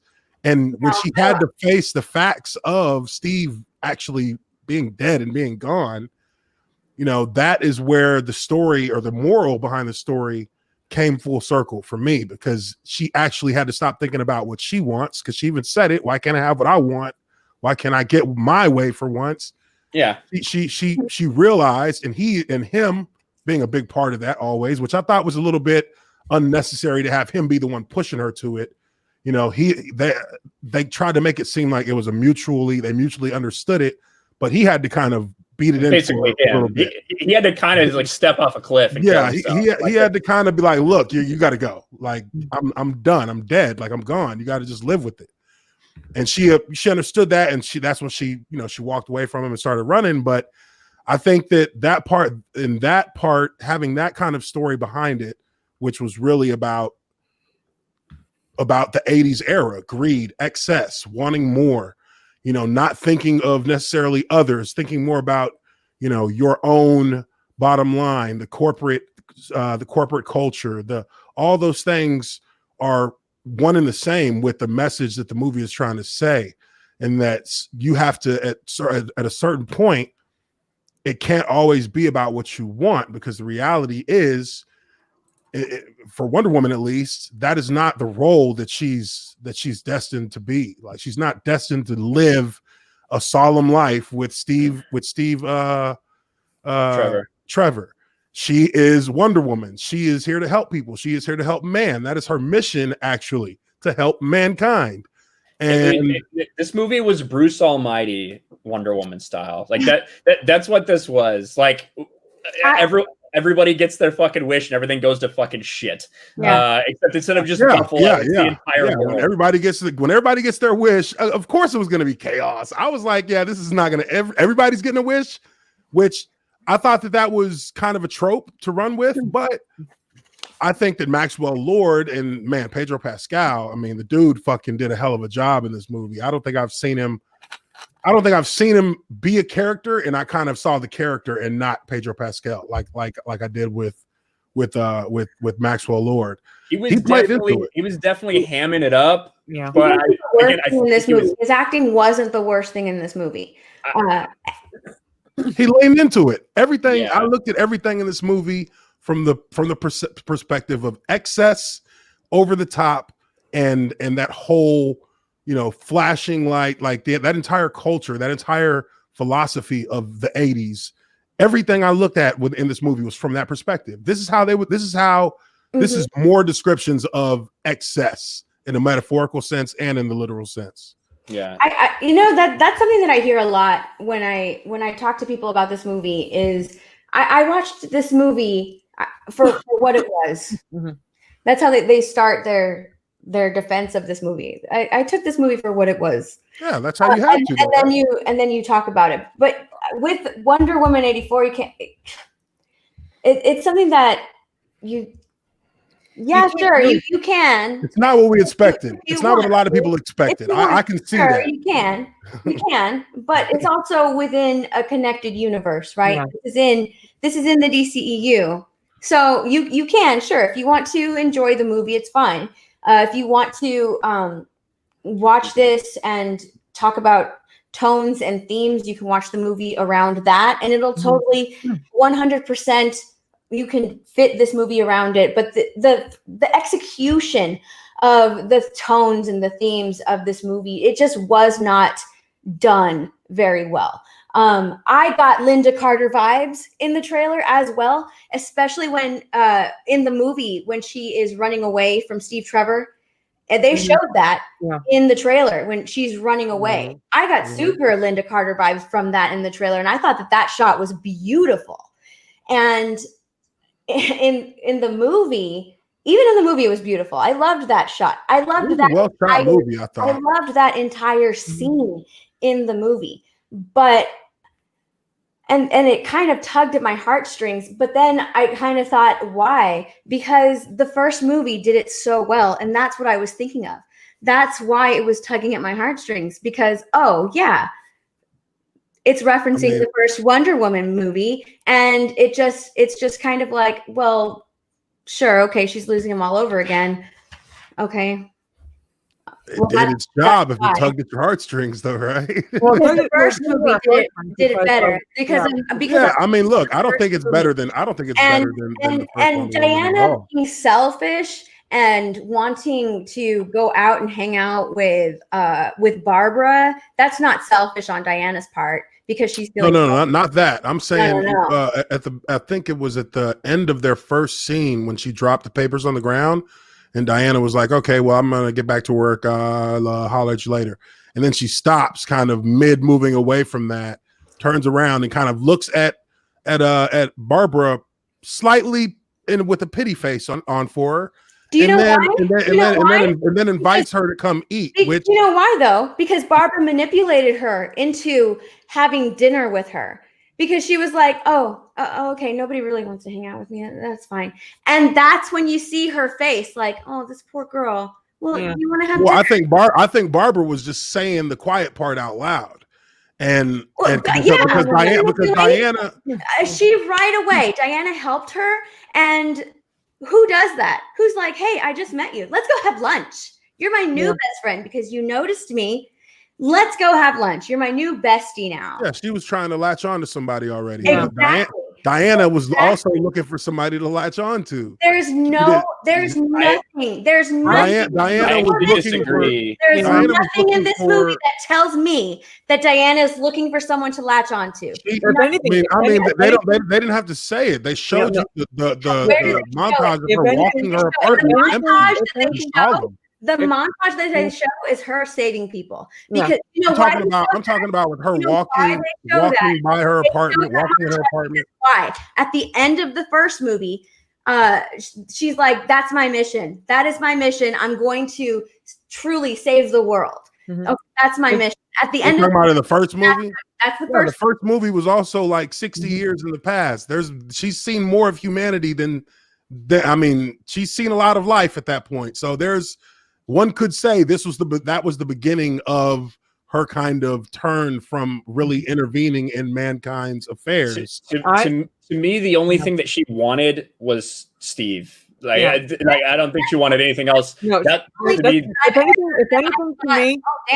if anything to me, her willingly going back to her apartment and just saying things like, "Oh, I'll just watch it on the TV I don't have." She's not looking to latch on to anyone. She's looking to basically just to be at that point by herself. She was isolated. So, but she isolated herself because she wasn't looking for anybody to latch on to. Yeah, they didn't elaborate. They didn't elaborate on where that isolation necessarily came from. Which she's perfect. That's fine. I can see that hole there. Feeling her nice. But I mean, if you're looking at Wonder Woman 1 and then thinking about BVS. And you're kind of trying to see where that path may have gone from the end of Wonder Woman 1 and got her to the kind of perspective she has in BVS. Then I think that there's little sprinkles in there of it that they show with her kind of solemnness, and that she's wondering if she doesn't think she can love. Now, why doesn't she think she can love? Because one, she didn't come up in a man's world. She came up in a world of women. And so you know what? That's what she knows. That's what she knows. Need a man. That's what she knows. That's what she knows. So in her, and I'm not defending, I'm just giving my perspective on how I think about it. I think in her coming from that culture is always going to be kind of her roots. So meeting Steve was a complete shock to her system, and their connection they had changed her life. It did. So 60 years to her for an immortal is probably doesn't necessarily feel the same as 60 years for humans. So one could say that 60 years may feel like 6 years for her. Yeah, and that could be and that the effects from being with Steve could still be scars that she's dealing with because she knows that love is gone. And then all of a sudden on one random day, she gets an opportunity, and probably not thinking it was serious, she gets an opportunity to make a wish because she thought it was a fake artifact. Well, yeah. She made a random wish. Yeah, that's a wish. Yeah, so 60 years feels like 6 years. That's, to someone who is immortal, that's like a blink. I mean, someone who lives a long time, it's like a blink of an eye. She's used to time just going by. Okay, so she's perfectly content with the life that she's chosen. She's still doing her work as Wonder Woman, but there's nothing in there that suggests and otherwise. Nothing in there. Wishing for Steve to come back is an entirely different argument than what you're saying about she looked for took the opportunity to latch onto Barbara Minerva. It was complete. I saw it as a complete reverse. Barbara Minerva manipulated Diana in that scene because Diana is the type of person. She's basically Wonder Woman is love and protecting humanity. So when she sees what looks to be a pitiful soul in front of her, and two, She's going tried to help. It's going to tug at her heartstrings a little bit. And two, the reason why she went to another reason why she went to dinner with her is because she started when she saw that wishing stone and something clicked up here.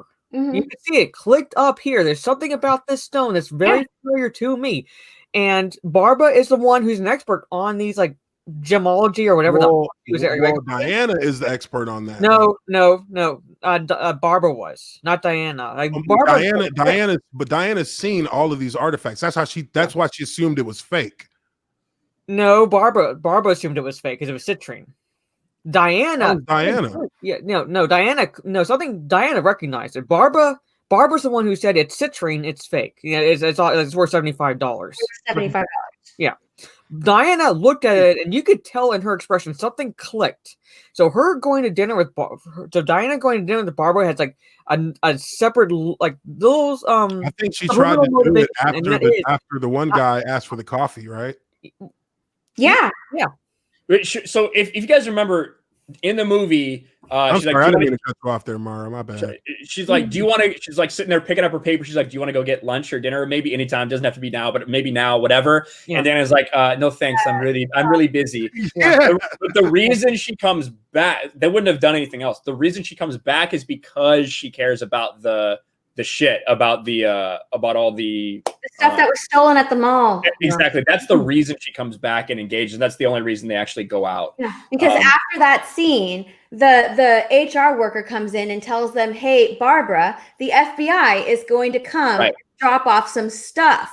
And then Diana's like, ooh, I really need to. Diana's face, like, what at the mall? Because she was there. So yes, she is interested in these items. So So Diana does not latch on to Barbara because she is lonely. She is doing some work as Wonder Woman. Mm-hmm. Yeah, that's kind of how I saw it. And I will also say, just as a quick aside that I thought of, if we're talking about how the 60 years, she is immortal, it's probably doesn't feel like 60 years to her. It's very strange that only a couple years or a couple decades, I guess, after she saw literally all of humanity give up their deepest desire and their most important wish for the safety of everyone else, it seems very strange that after that moment that she witnessed from humanity, that she would have given up on humanity. Yeah. I'll just say that. I don't think she gave up on humanity. I just think she did her Wonder Woman work and didn't really have like much of a social life. That was what it was. She was trying to focus on that mission, but even in that focus, you still get lonely, you still get isolated, you still get stir crazy. I'm talking about where she is. I'm talking about where she is in BVS. Oh, in BVS, yeah. I mean, that's what I'm saying. So to say it probably saw World War II and was like, all right, I'm good. It happened in 1984, though. If this happened in 1984 and she saw literally all of humanity do the right thing, which is ridiculous. The fact that whether you see the truth or not, I think you'll agree with this, Uche. Even though that lasso is showing people the truth. Just because they see the truth doesn't mean there's not going to be fucking 5%, 10% of people. Like I said, Cheetah never recanted. Cheetah never recanted her wish. Yeah. So I mean that's one where I think it's kind of assumed that while yes, Wonder Woman was speaking to everybody, there's no way to know if she knew that everybody heard her or cared. Well, you see Cheetah covering her ears. Well, there you go.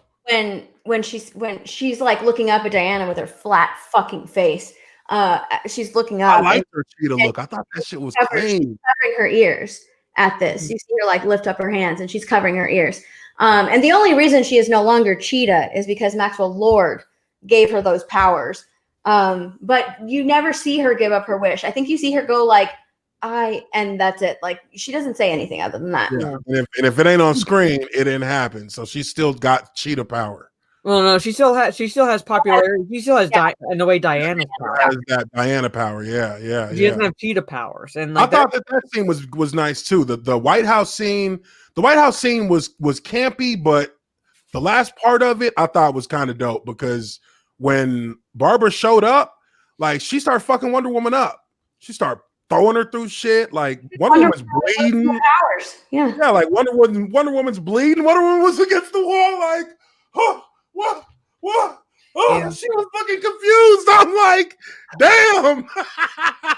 No, she didn't know that about Barbara. She didn't know that Barbara had wished. She didn't know that Barbara had that kind of anger in her, like that kind of fury. And Like, Barbara Had wished that. She had no clue. she had no clue. She didn't know. She looked up and Barbara was gone. She had no clue that Barbara had wished. Yeah, she had no idea. So she was getting her ass kicked like, holy shit, what's going on? Yeah, that's why she was confused. She was like, Barbara, like. And then also though, before that, remember when they went and saw the native that had the book, and they were talking about how they were going to stop Maxwell. Yeah, I forgot about that. We forgot about that dude in our. That was a huge fucking hole. I was like, where'd this guy come from? That's what I was gonna say. Like, he's a conveniently thick guy. Conveniently, this guy comes out and it looks like a dude I've seen in another movie playing the same kind of role before. I'm like, where'd he come from? Yeah, that was but he had the book, right? So there was a moment there, and it could be easy to miss, I think, but there was a moment when they're talking about, okay, this is what we got to do. This is where we're going to have to go. We got to stop this guy. And Barbara's like, whoa. What do you mean? And Barbara started backing away from the table. And she was like, I can't be a part of this. I can't be. That was already her there in her head thinking and making her decision that she wanted to keep her power. She didn't want to face the truth of it, that she just wasn't Diana. So she chose her side at that moment and left. There were a couple of parts where she did not want to face the truth in this movie with Barbara. There were a couple of times. It's not just that one time. In fact, I didn't even notice that. I thought that was a very pivotal point in her character development for Barbara because she actually chose what side she was going to be on. Well, she's already chosen. She absolutely loved that.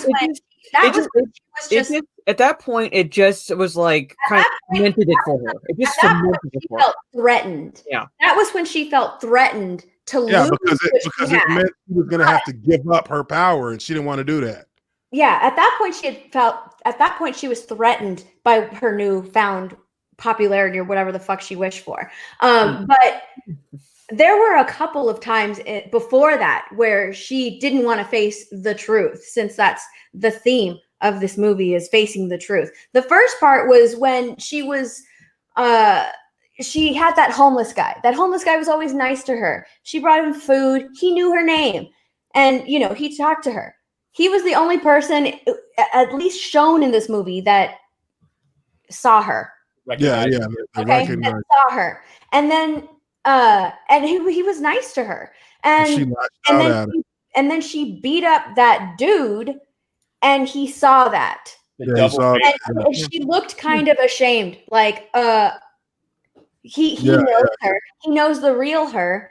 And she doesn't want to deal with that. So what does he say? What does she say? Mind your business. And then she runs away. She runs away because she doesn't want to face that. Yeah, she didn't want to face it. One part. That's good. That was good. I like that part. Yeah. So that wasn't bad. So if we're going with the theme of the truth, then yes, that was shown there. The other part was when Diana told her what she lost in return for all this stuff.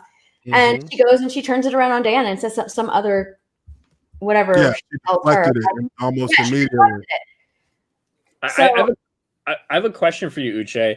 So I kind of said this earlier. One of my issues is like they're trying to show you sympathy for both of these villains. And to me, what I think would have worked better for me in this movie is if they made Cheetah the Barbara Minerva that we see from the comics, who is basically like an actual villain, like fucking power hungry, wants all this shit for herself, not just someone who it's born out of, well, she was nerdy and awkward and so she's jealous, but like legitimately someone who wants that power.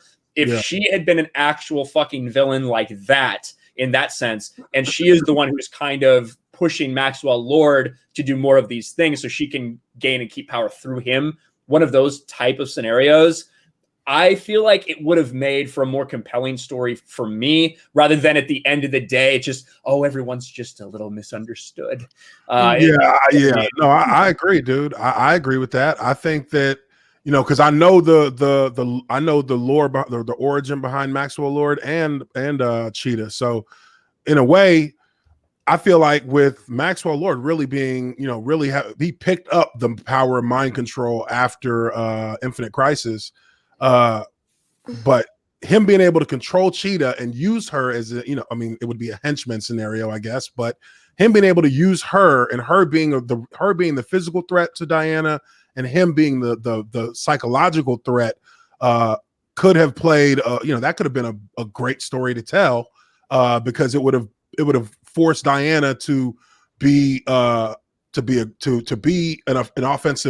offensive hero in fighting Cheetah physically, and she would have had to use her her comic in the comic world. She's a world-renowned strategist as well. Mm-hmm. So she would have been fighting Maxwell from a strategic standpoint and fighting Cheetah from a physical standpoint, and finding more, and maybe find that gold armor in a Themyscirian, some part of Themysciria where she's able to kind of, go into an underground passage and find the armor. I mean, yeah, we saw it in her apartment, but there wasn't much about how she got it. Yeah. What you're saying here, Uche, what you're explaining how Maxwell Lord is her mental is the challenge. That's her mental challenge, and Cheetah is physical. That's what we got.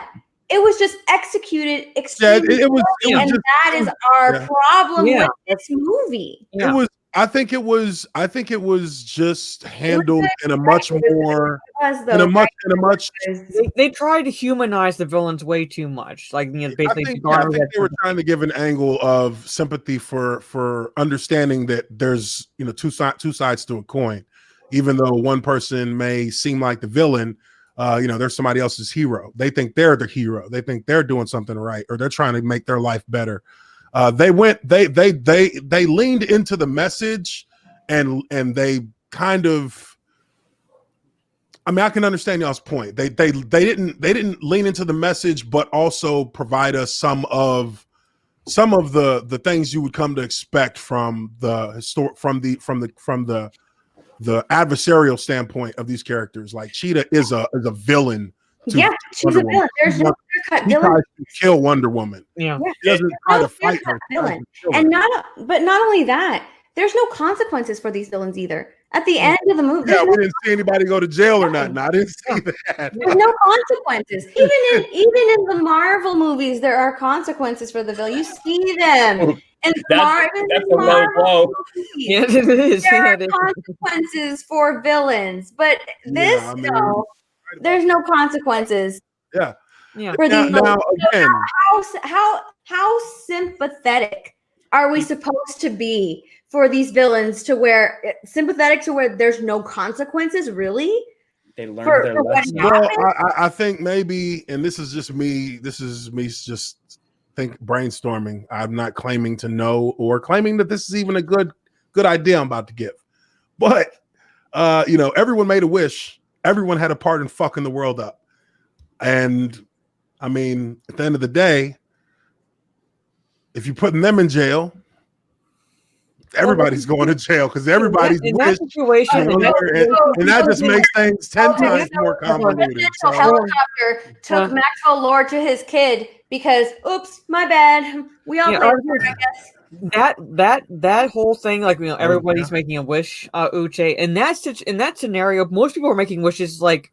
They didn't actually think it was coming true. They didn't necessarily know that they were making wishes for real. Like, they were all in their own lives and hearing this, and people were just if somebody's on TV saying, "Hey, make a wish and it'll come true," you're gonna think of a wish real quick, even if you don't necessarily say it. You're gonna be like, "Oh shit!" And fake Ronald Reagan's just like, "We need all the new more missiles." And then they randomly appear. They just I was like, appear, "Okay, this is cheesy."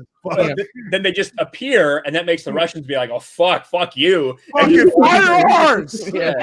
And then you see like the two people arguing who aren't even paying attention to what's going on in the TV. Yeah, and they're just like, "Oh, I wish you would drop dead." Well, I wish you dropped dead, you cunt. Yeah. I wish they take all you Irish bastards back. Yeah. So that whole thing, like everybody played a part. They're all responsible for this mess. Some people, Yeah, it was inadvertent. Yeah, there was people weren't inadvertent. even paying attention. Yeah. So- I mean, that's all fair. That's fair. That's convoluted. It is. But Maxwell Lord and Cheetah knew what they were doing. Like that's the whole point. Is they knew what they were doing. They knew like what was like that. What the power that's Wishing Stone had. But Cheetah's part in it didn't necessarily. I wouldn't say that she necessarily did anything really wrong. She was just wanting to kill. She was wanting to beat Wonder Woman. That was her thing. I want to win. I want to beat. I want to be the apex predator. I want to beat her. Well, eventually she got in the White House. She got her chance, and she got her ass. In the White House, beating up White House staff. Yeah. Eventually, eventually she got to that point, and eventually she got to that point. But her initial motivation was she wanted to be popular, like Diana. All she saw was the superficial qualities on the outside. Even though Diana clearly basically up front says, "Guess what? Everyone has their own pain. Like, don't just judge me because you think I'm beautiful." Yeah, Barbara doesn't listen to that. Barbara doesn't hear that. Barbara she thinks because Diana is so beautiful that she must have the perfect. That her life must be perfect. Yeah, I love the chat right now. That's 100% true, and I think that when she got the second wish, and a lot of people talk about the second wish, but if you're listening to Maxwell Lord, he told her, I'm feeling generous. Now you got to remember, he didn't change the rules. He is the rule because now he is the stone. So he says, I'll give you one more. I'm feeling generous. And that's what she said.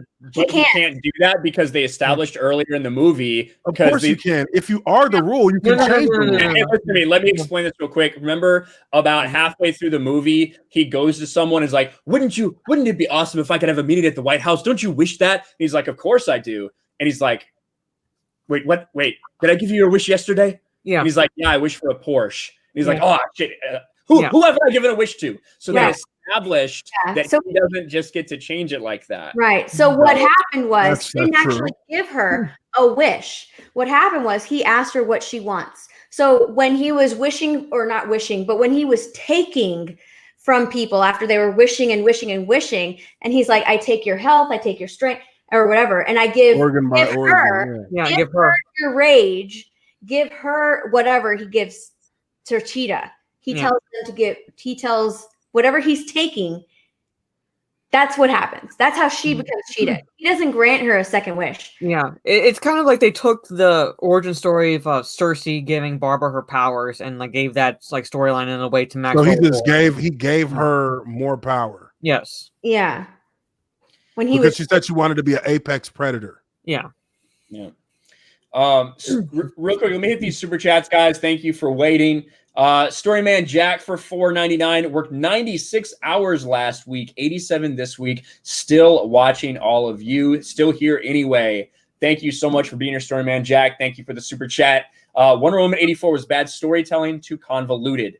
To me, it was just. I felt like I wanted more, and they didn't give it to me in some places. And there was some that they didn't give, and there was some that they just gave me way too much of, and it was too long. And I'm like, I'd like them to explain the stakes of the stone. I'd like them to explain what is happening to Pedro Pascal. What is he giving? Like, I just think he was just deteriorating. His soul was his life force. Remember, he did talk about life force. Yeah, and I wish we would have understood exactly, because it seems like if he was doing that and he gave all the wishes in the world, he would have just been fucked. But he wasn't. So he was just trying to absorb life force to keep his from rotting away. Yeah, because it was the greed. The greed was what him wanting more and needing more. It just made him more and more sick. He just started deteriorating faster and faster. Yeah.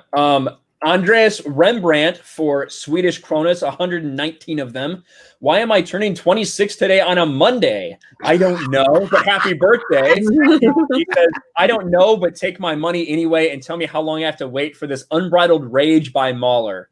I know that Mahler and the EFAP crew watched this. I imagine you're not going to get an Unbridled Rage. I think you're probably going to get a Mueller premiere with a bunch of the EFAP crew. I talked to Mahler a little bit about this movie on Friday Night Tights.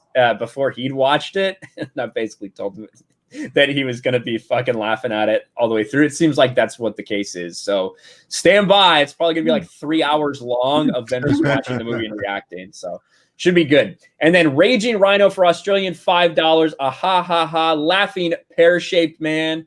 And speaking of Raging Rhino, I'm going to put his link in the chat real quick, guys, because they took away like 100 subs from him after he hit 1,000.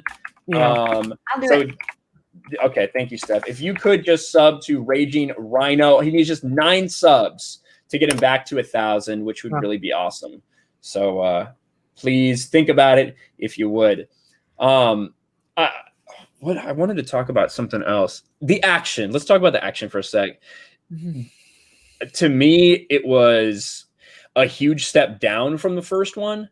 Like I thought the CGI was really bad just in general, but I legitimately fell asleep during the caravan scene.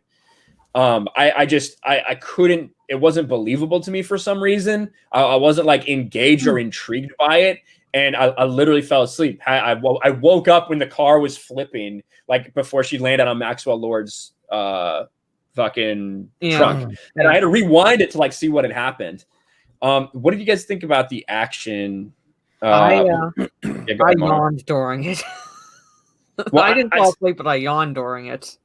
I had someone in my video where I said I fell asleep, but they fell asleep in the exact same part. So it's weird. Because it's like you said, a huge step down. And I could see snippets in that action sequence where like, okay, this could have been cool. Like where she's kind of doing the Indiana Jones maneuver underneath the truck, and she's holding on to like the bottom of the truck, things like that. Like she's gonna like scoot her way to the front or whatever. Like moments like that were like just tiny snippets. I'm like, okay, this could be cool. Like let's see where they go from here.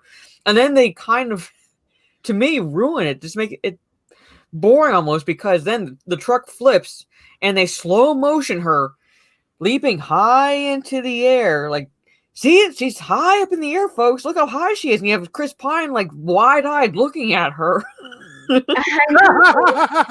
you hadn't just seen her. Never seen it. Yeah, he's looking at her like he's never seen her do anything like that before. And to be fair, no time has passed for him. No time has passed for him effectively. So yeah, true.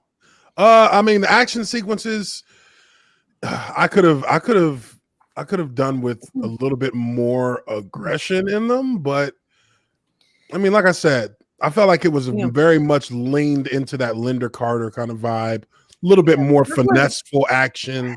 Like her using the lasso as much as she did is what took it away from me. Like I know like Linda Carter used her lasso a lot, but at least maybe have her have access to her sword and shield, so when she does have like close like quarter combat, she had. I would have liked to take out vehicles. Like where it would make sense if she had it. I think she tried to save too many lives. Yeah, exactly. It would make sense if she had at least her shield during the tank scene. At least her shield during that. I mean, I would have liked to have seen that golden suit during that scene where she just comes swooping down out of the sky and maybe shreds part of him in half or something like that. To be fair, Cheetah destroyed that thing in like a fucking heartbeat. So I don't know what the fucking point is. Hey, which I did kind of like. I like that scene. The only thing that I really wanted from that scene was to see Diana like slam this bitch through a fucking brick wall real quick. Like I kind of wanted to see that when her and Cheetah got in the fight, because Cheetah was tearing up the damn armor, and I'm like, damn, Diana was just being defensive, which I guess that's the best you can do with those wings. You can't. It's not like they shoot off of her or anything. But I thought that Diana was gonna just like put her through the concrete to knock her out once. You know why? You know why? Because Diana says it early in the movie when they're in the White House. I don't want to hurt you. It's not their fault. Yeah, she would have. I mean, I don't want to hurt you means I don't want to kill you. I'm going to knock you out. I just want to electrocute you underwater. After I say I'm so sorry, then after I apologize to you for doing this, I'm sorry. She just starts drowning her. I told you. But speaking, I didn't want to see wartime Wonder Woman. Now here she is. thinking of the entrance to that scene where she swoops in. This is going to sound really, really bad. It's terrible. But like the CGI itself is bad. But when I'm sitting there watching and thinking that X-Men Apocalypse did it better with Angel swooping in with his wings. Now, you know what though? Okay, That's this is why it looks like that. Because she doesn't want to hurt people. So it's slow. She knocks them down, but she doesn't let them hit the ground. Yeah, she catches them. Yeah, she catches them, knocks them down, and then she catches them, so it goes slow, which is I don't like it. I don't like it. I mean, come on. Are you going to fight? Are you gonna knock them down? Well, this is the thing. What are you gonna do? You can knock them down. If she knocks them out, there's a chance she could probably kill them. I mean, she is one. There's a chance that she could possibly have killed those children that she was trying to save because she swoops in, saves them, and she fucking lands super hard. Yeah, on the side of them. And she was losing her powers at the time. You know what the fucking retarded part about that is that they land in the middle of the road and the cars just veer on the other side of them. Like, yeah. Then they could have run over Wonder Woman. Like, hey, you know, if it's a military cat, they probably are like, fuck it. Yeah, like it was silly for them to do that just for them to split. But also just fine. Yeah, but also like to add to that stupidity is like when she swoops in to save them, she's going straight. Why didn't she maybe, I don't know, swing at least a little round a little bit so she's gonna like take them to the side? Well, she didn't know. To be fair, she didn't know that she was not gonna be able to hold on to the lasso. So I can forgive that one. That's when that was the loss. But then like she uses a missile to like as a lasso. She's probably got to. I don't understand why. Think about super powered. She has to throw that lasso pretty fucking hard to get it to catch on to things. Yeah, and she's probably got a hellified grip swinging. So when she lost her grip, you know, you could tell, okay, something's wrong. She's losing strength. That's another thing that they didn't really explain was how long it was taking for Barbara to kind of. Pixelated Mara. Okay, look, while she's frozen. So, speaking on the action, or Mara. For me, it was extremely inconsistent. Yeah. It was very inconsistent because in the mall scene, we had like you said, Uche, our Linda Carter throwback. It was very graceful and elegant in the way she was whipping around her lasso and throwing her tiara. It was just elegant, I guess. It looked silly to me because the wire work, you can completely tell that it was wire work. It looked like wire work. You can tell it was. It's pretty much what it was. And then we had the White House scene where she's still doing everything with the lasso, but there's more hand-to-hand stuff, you know, and that was it was a little better. It was a little better. They kind of they elevate. They wanted that shot of her like this. Oh my god! Hey, that shit was clean though. I ain't gonna front. I was like, that was in the trailer. Yeah. That was the best shot in the trailer, and that shot made me look forward to this movie. And that's why I'm so upset at this movie and so critical of it because I feel like the trailer duped me because this movie is so bad. If they were to, I said this to them earlier, Uche, if they would have shown the scene in the mall where she whips that one dude through the drum and he holds on to the thing, and people would have seen it a lot different. People would have thought a lot differently of this movie. Because that threw me off too. I thought honestly with the mall scene, I thought that would have likely been like the first like fish out of water scene with Steve Trevor. That's what I was thinking. It could have been. And then they got into and then a heist was happening at that same time, and boom, they go run off to help. Yeah, I'm not saying like basically like say the mall scene for like maybe like a little further into the movie and have her like maybe take him there when a fish out of water because like there's everything there in the mall and he would be, but it would make sense for him to go, what's that? What's like a video? What's that? Yeah, absolutely. Not look at a trash can and go, oh, that's art. Yeah, that's art. Hey, Chris Pine is a good actor because when he looked at that shit, like I started laughing my ass off just because he really was looking at it like this is interesting. He was like trying to fit in at that point. You know what I mean? And it is funny because any modern art museum is just fucking trash, and it might be like literally somebody accidentally left their glasses on the ground and people thought it was art. And people thought it was art. Yeah, Right. yeah. One Who's thing the guy that sells off, banana artwork for like $50,000 a pop? Some guy in Miami. Yeah. The idea that he was able to fly that plane is so dumb. Yeah, that was a suspension of belief. Despite the fact that it would be fueled, which it wouldn't. The idea that, and then to make it seem like he struggled, he just hit the wrong two switches first. He's like, "Oh, not those. Oh well, boom, boom, boom, boom, boom, boom, boom, boom, boom. Let's fly. Come the fuck on, dude." Like, this is what I mean. Why there are just like everything. Well, that makes sense. There are small things in this movie that all you had to do was tweak it to make that believable. All it had to be was a replica of a World War I fighter. Like that's all it had to be. That's what I thought it was going to be, honestly. That that's makes why I sense. thought they were going to the museum. Yeah. To get that one plane. Because I told this tomorrow. I was like, okay, Steve couldn't really figure out 80s clothes, and he was excited about the Nike shoes. Let's keep these shoes. He couldn't figure out that a trash can wasn't art, and he thought he was falling off of an escalator. But sure, let's fly this jet. I got it. I guess well, back in World War I, there likely weren't trash cans that were laid out in public areas like that. No, there were. Not like the big canister kinds where. But what she's saying, Uche, is it's fine. Like that makes sense, right? That he's not able to understand what these things are, but then he's able to fly a current day jet. Like the only thing, and I'm not defending. Again, I just look at it from what I kind of understand about technology. I'm not defending. There is in every plane you come into, and any pilot that walks into any plane. And that you can fly in the world, there is a standard layout for every plane, whether it's regardless of language.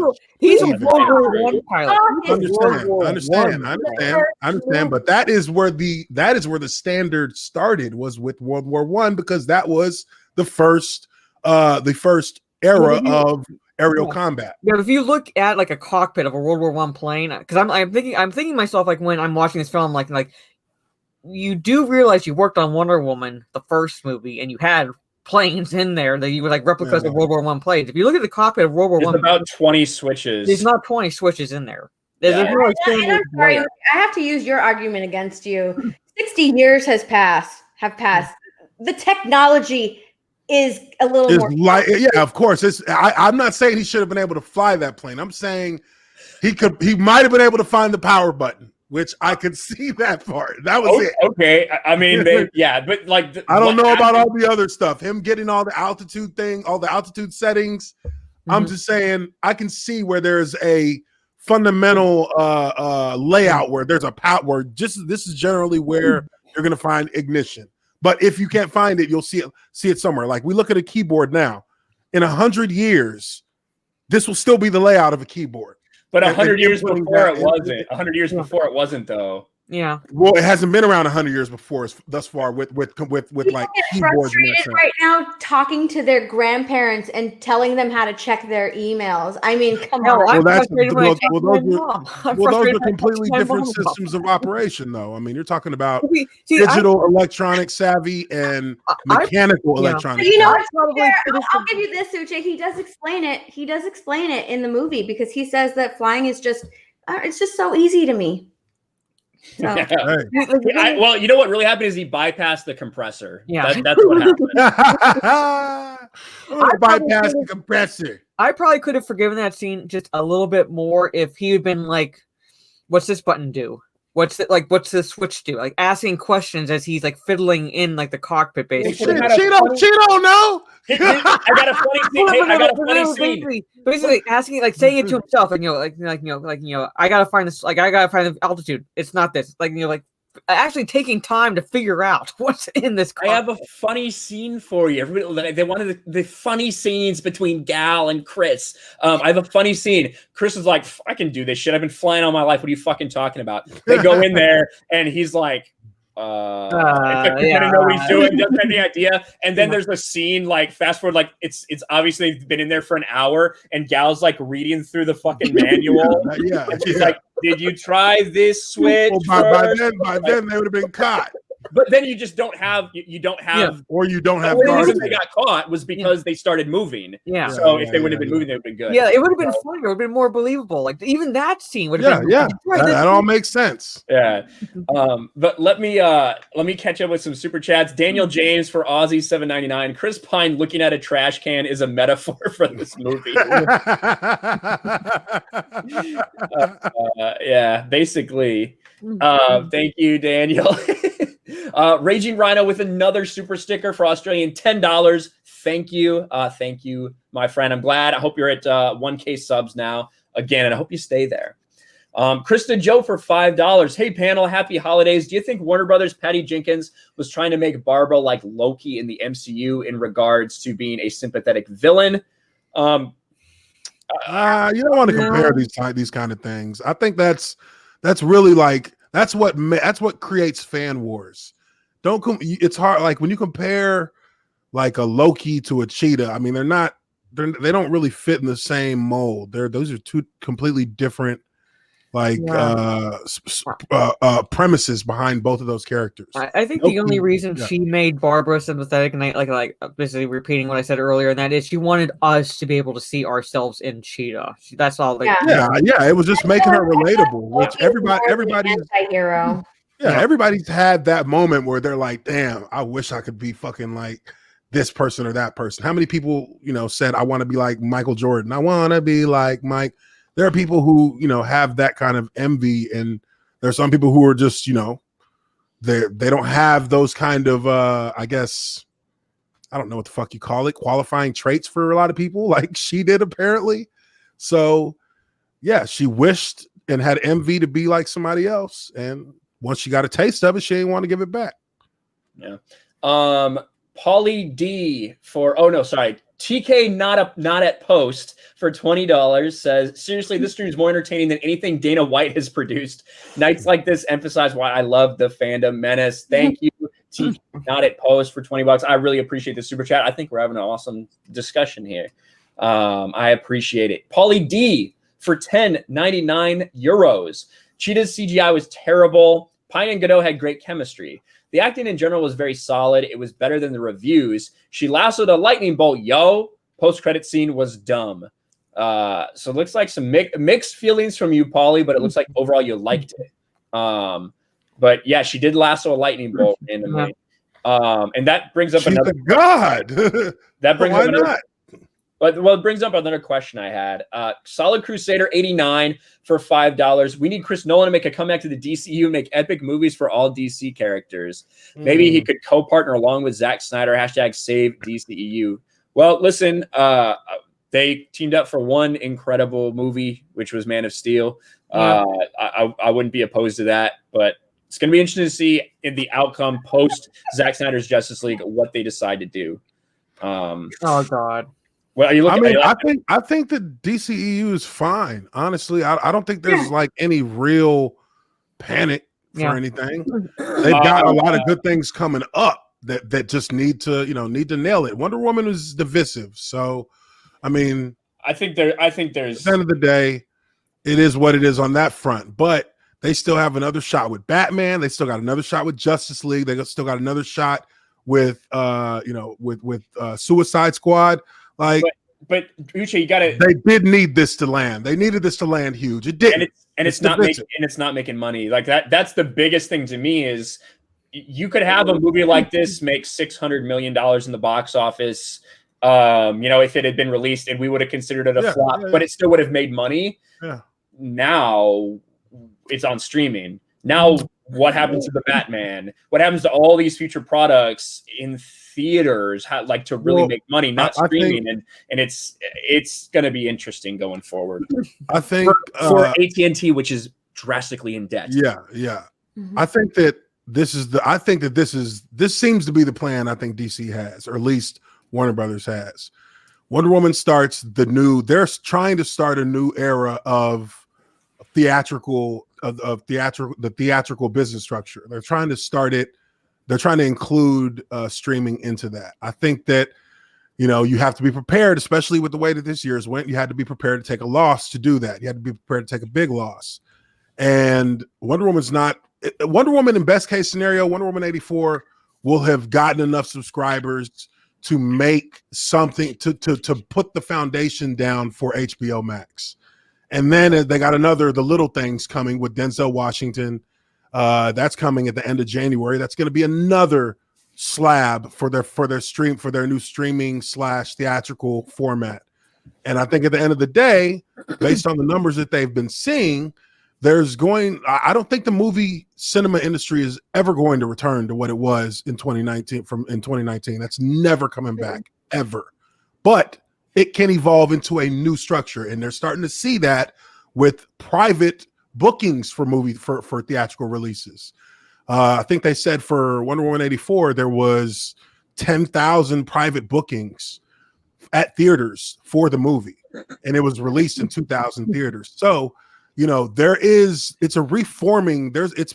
What's considered successful now is beginning to change in the movie industry because it has to, because the theatrical format is dead. That's over with. Where it's just solely theatrical. And now with what matters now for the viability of these companies and for the value of the companies is their subscriber bases. Disney sees that. That's why Disney was going to move. Disney's going to do the same thing that Warner's doing.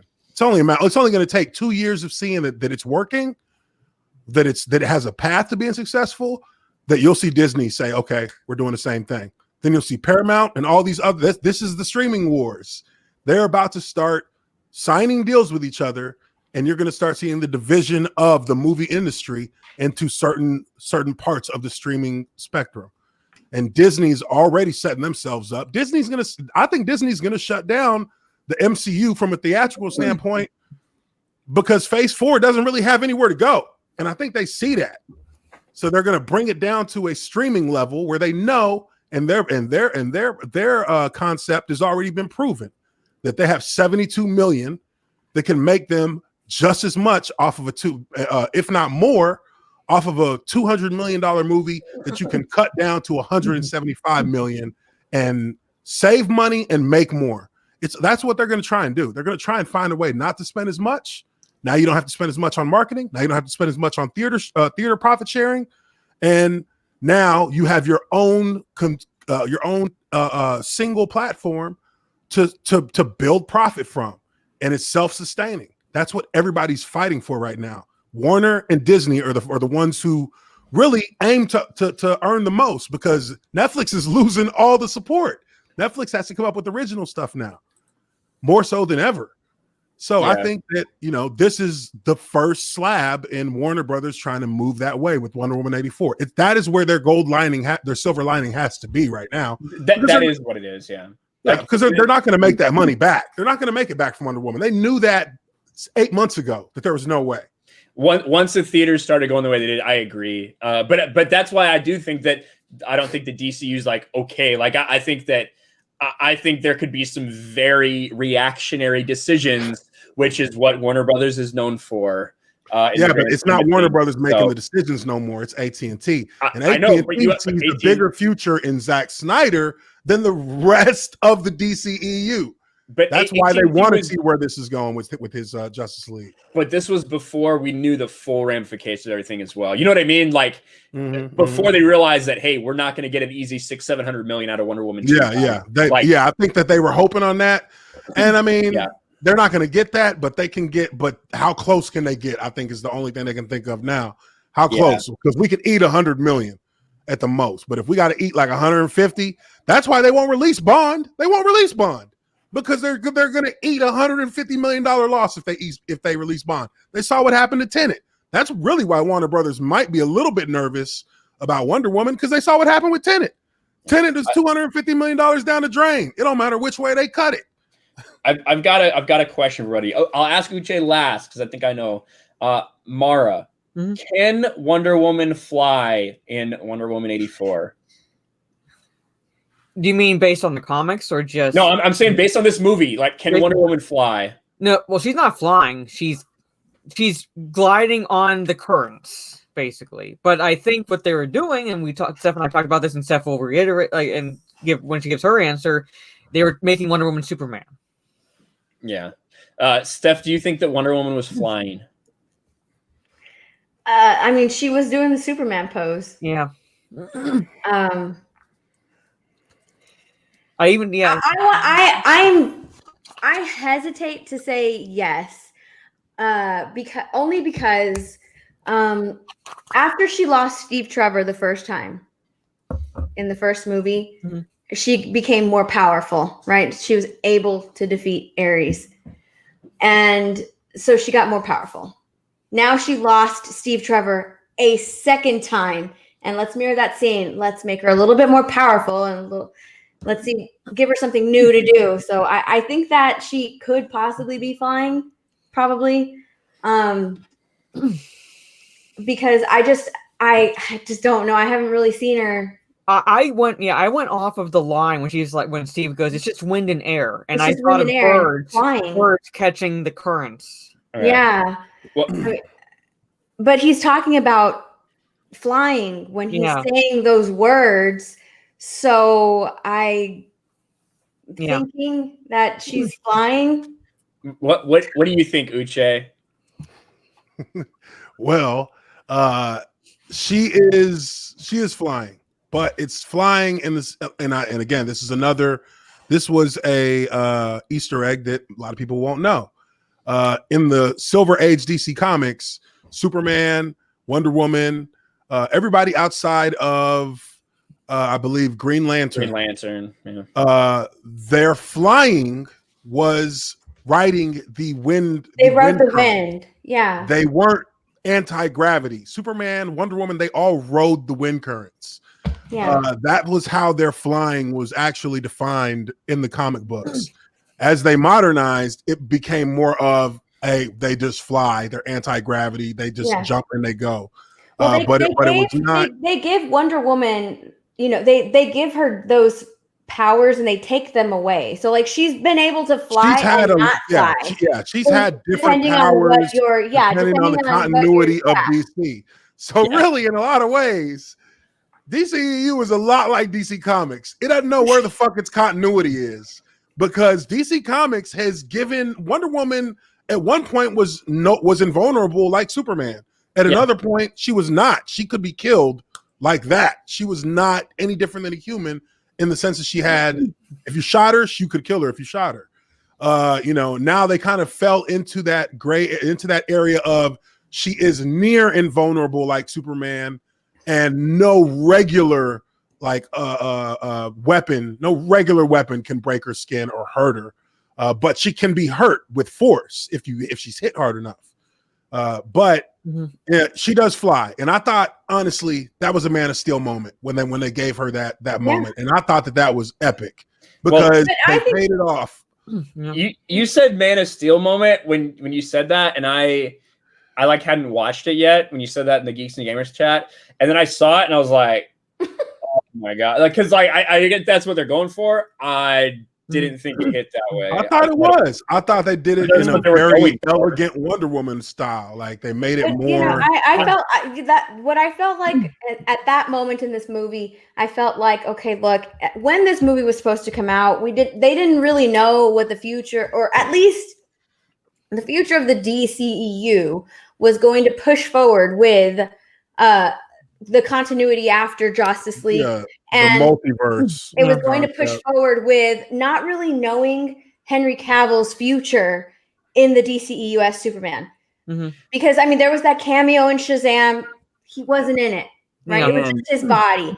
And Patty Jenkins said she wants to direct a Superman movie. So maybe this is her audition. It's her audition for it. Yeah. So, and now that Wonder Woman 3 has been announced, okay, so I really think that they told Patty Jenkins, like, okay, you're going to lead the way with Wonder Woman, but now we're getting Zack Snyder's Justice League, and that could possibly be the future of the DCEU now. But what happened? They told Patty Jenkins, like, oh, you can lead the way with Wonder Woman. Well, here's the thing, though, Patty. You could get a third Wonder Woman movies. So, look, this is what I heard, and I heard this from when I was on Nerd Wars from one of the guy who was the writer, Cameron Pasha. He said it before. He said it before we went on. He said that, well, and I think it's known that she didn't bring back the writers from Wonder Woman 2017. You mean Zack Snyder? You mean Zack Snyder? Zack Snyder didn't write it. He did the story. He wrote the story. He didn't write the screenplay, though. Yeah, I think there was a couple of people. There was a couple of people who worked on the script, I believe, but they didn't bring any of those people back, and so she wrote it with Jeff Johns. Jeff Johns. Now, if we know Jeff Johns, Jeff Johns is a great. He is an elite level comic book writer. Elite level. He's a piece of shit, but he's an elite level comic book writer. And every movie he has touched in the movie universe since Green Lantern has had that same divisive kind of take, because I think he feels the need to kind of attach the movie more into a purely comic book space and how he writes it. And that can, I mean, for people like for me, I can see it and I can understand that and I can enjoy it because I know where all that comes from. But the majority of people aren't necessarily gonna see that, or they won't feel that. They'll just get confused by it. And a lot of his work writing in the DCEU, and I believe this was the last project that he was on before they got him out of the DCEU. He had heavy influence on this because he had heavy influence in making the call for Joss Whedon to be brought in, and for kind of enabling Joss Whedon. Zach out. Yeah, he was part of the group that forced Zach out. He won that little battle, and he was trying to put his influence on everything in the DCEU. So, he was a part of Wonder Woman. I think that may be where a lot of people could find part of the issues that they have with the movie lay, in that he was really the driving force in writing it. And, it is what it is at that point. But Cameron said that, it was just her and Johns, and Warner was warned. They were worried. They were nervous because they kind of wanted her to stick with what came, stick with the formula that they had from the first one. But they were fine with her changing it, but they were like kind of, I don't think, and I've said it myself, I was never a Donner Superman fan. I hated that Superman because, to me, why do you like this movie? That's basically what this is. I like this movie and I enjoyed it because even with that cheesiness, which at this point I can look past, I don't hate it when I don't hate it when I see it in Superman movies, but I'm just like, it's just the Boy Scout shit that everybody goes after. But this, that style fits Wonder Woman in that era just fine. And it fits her well because she's a very elegant, soft, but still powerful character in that era. And that's where I thought it allowed for the movie for me to be enjoyable, because I see that in Diana, and I see that in how they're trying to tell the story. Like you guys said, the execution, different story. There's a lot of holes you can poke in it, a lot of shortcuts that they took, I think, that kind of that made it wishy-washy for a lot of people who expected a ton more out of this. And this is what I'll say, because we do kind of have to get it wrapped up here in a little bit. But Wonder Woman 3, I said my thoughts before. I think before everybody came on, I think that the announcement of Wonder Woman 3 is a PR move, because this has been incredibly divisively received. And I think it is a move to be like, hey guys, look, this is so incredible. So many people love this that we've decided to greenlight the third movie. Like that is fine. That's completely what I feel like this is. And that's not to say that Wonder Woman 3 won't happen, but I think that's why this is being announced in this way. It also should be noted that a little before Christmas Eve, Patty Jenkins said she wasn't sure whether they were going to have a third Wonder Woman or not, that she and Jeff Johns had a story written for it, but if it can't come out in theaters, I don't know if we'll be able to do it. So I think that was if she can't do it once she gets done, she can't do it first, is what I think she was saying. Well, I think she was talking about the only way she would probably want to do it is an actual, if they got it back to theatrical release. She wouldn't want to do it if it was just going to be streaming / theatrical. But the thing that I really heard in there was Jeff Johns. That's what really caught my ear. So I've seen that. Hopefully, I think maybe, if there was drama, I think it was probably she didn't want to fucking do another movie with Jeff Johns. The only thing that she mentioned him in that when she's talking about their plans for Wonder Woman 3. So this is what I'll say. I think that a Wonder Woman 3 would be a great thing if it's set after Zack Snyder's Justice League. That's when Wonder Woman 3 needs to be set. It needs to push the story forward instead of trying to create another fake bullshit reason for her to bring back Steve Trevor, because that's the only thing that worked in this movie, in my opinion. But it didn't really work either. And really, for real, there's not really anywhere to go from 84. The next 20-year jump, you're in the 2000s. So it would have to come after BVS. Even with the Wonder Woman sequel, like not being in the work, like the plans, like originally, they still could have made a sequel and set it between BVS and Justice League. They could have done that. Yeah, they could have done that. I mean, again, I think Zack Snyder said it best.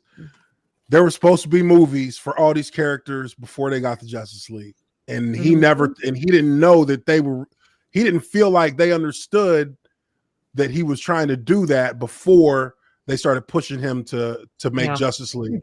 So that really is where the continuity gets kind of fucked, because I think if there was no Justice League movie out at all, that you would get Wonder Woman in World War I, and then you'd get Flash in post BVS, and then you'd get Wonder Woman in post BVS, and then you'd get an Aquaman, and then maybe you get a Cyborg that maybe the Cyborg's first appearance is in Justice League. Then you get a Cyborg movie after that. I think that was the plan they had. They didn't really want to do. Zack Snyder didn't want to do a Justice League before each character kind of got a singular movie in to kind of connect them into the Justice League. Yeah. Because Wonder Woman movie could have worked then between the BVS and Justice League, because then now she's back to being Wonder Woman, so it would be believable for her to be fighting the way she is, not have that line where she's like basically stayed out of the eye, literally for 100 years. I think if they really wanted to, and this is me just kind of talking outside of Wonder Woman 84. If they were, I think, in my opinion, if I was going to do a sequel to Wonder Woman and I was going to have Steve Trevor brought back, I would have did the story that they have in the comic books where she actually goes to Hades to get Steve Trevor, because Zeus wants to make her his wife and she refuses. So then she sends Steve Trevor, or Zeus sends Steve Trevor to the underworld, and she has to go to the underworld and fight all these different quests to get his soul back. And that would have been dope. It would have been dope, but that would have been too dark for kids. That's true. Yeah, it would have been dark. It definitely would have been dark. It wouldn't have been throwing little children into teddy bears, fucking winking at them. Winking at the little kid. She wouldn't have been able to wink at the little kid. I guess they had to make it a Christmas movie. There's like 1,000 people around me watching, but kid, don't say anything. Mr. Doug 41 said for $5, Cheetah is Wonder Woman's most iconic villain. Definitely one of them. She should not have been a side character. It's like the Joker being the secondary villain in a Batman movie. I agree. We talked about kind of what I would have wanted to see maybe, and what I think everybody would have been down with, a more actual villainous Cheetah.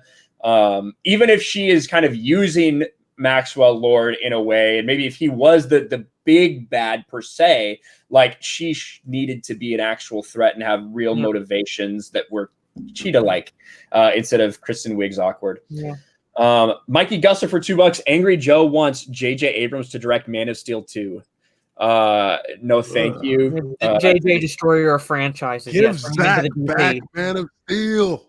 Yeah, that's the most. God, that's like the only that right now for me is the most. That's my most anticipated sequel of any sequel since The Dark Knight. Yeah, I mean, I really want to see it, but and if it's done by Zach, that would be the fucking best case scenario for me. Me too, or at least him as like kind of the visionary behind it or something. Yeah. A producer that's actually part of the, the producing of it. And I saw some people talking about his production or his producer role in Wonder Woman 84. Listen, there are some Screen Actors Guild requirements for people to be part of different credits. For him and Deborah Snyder, he was a part of the first one, and he created that character and her cast in that character. He was not very involved in this movie. Yeah, and he wasn't involved. I think it's very clear from beginning to end that that's the case. Now, Zach and Patty have been very nice about everything. I don't think there's any tension there, but like Zach has been very supportive of everything, even though Jeff Johns was such a big part of what initially went down and has connected he was to this movie. Zach has been extremely supportive because all the DC directors are trying to be supportive of one another. I think that's a really good thing. Yeah. And I mean, look, Zach, all of Wonder Woman was supposed to release in 2019. So this movie was made like 3 years ago. It filmed in 2018, I believe. Or two. Yeah. Okay, so two and a half years, pretty much. And he was still out the door, been out the door by Warner Brothers. So he can't get mad at he's not going to get mad at what happened between where execs put certain people with certain directors to help them make a movie. Yeah. And I need to finish up because I need to get ready for the other stream and everything. Real quick, I put Luke Skywalker, Mary Sue ? In the title. It's because this is really quick. Gail Simone, fat whale Gail Simone, thinks that Luke Skywalker is a Mary Sue. She's an idiot. She's a retard. That's not the case. Luke Skywalker is and has never been a Mary Sue. He literally failed. The original. He literally failed like all along his journey until he gets to Return of the Jedi. He even fails during that. He picks up the lightsabers, tries to strike him down in anger.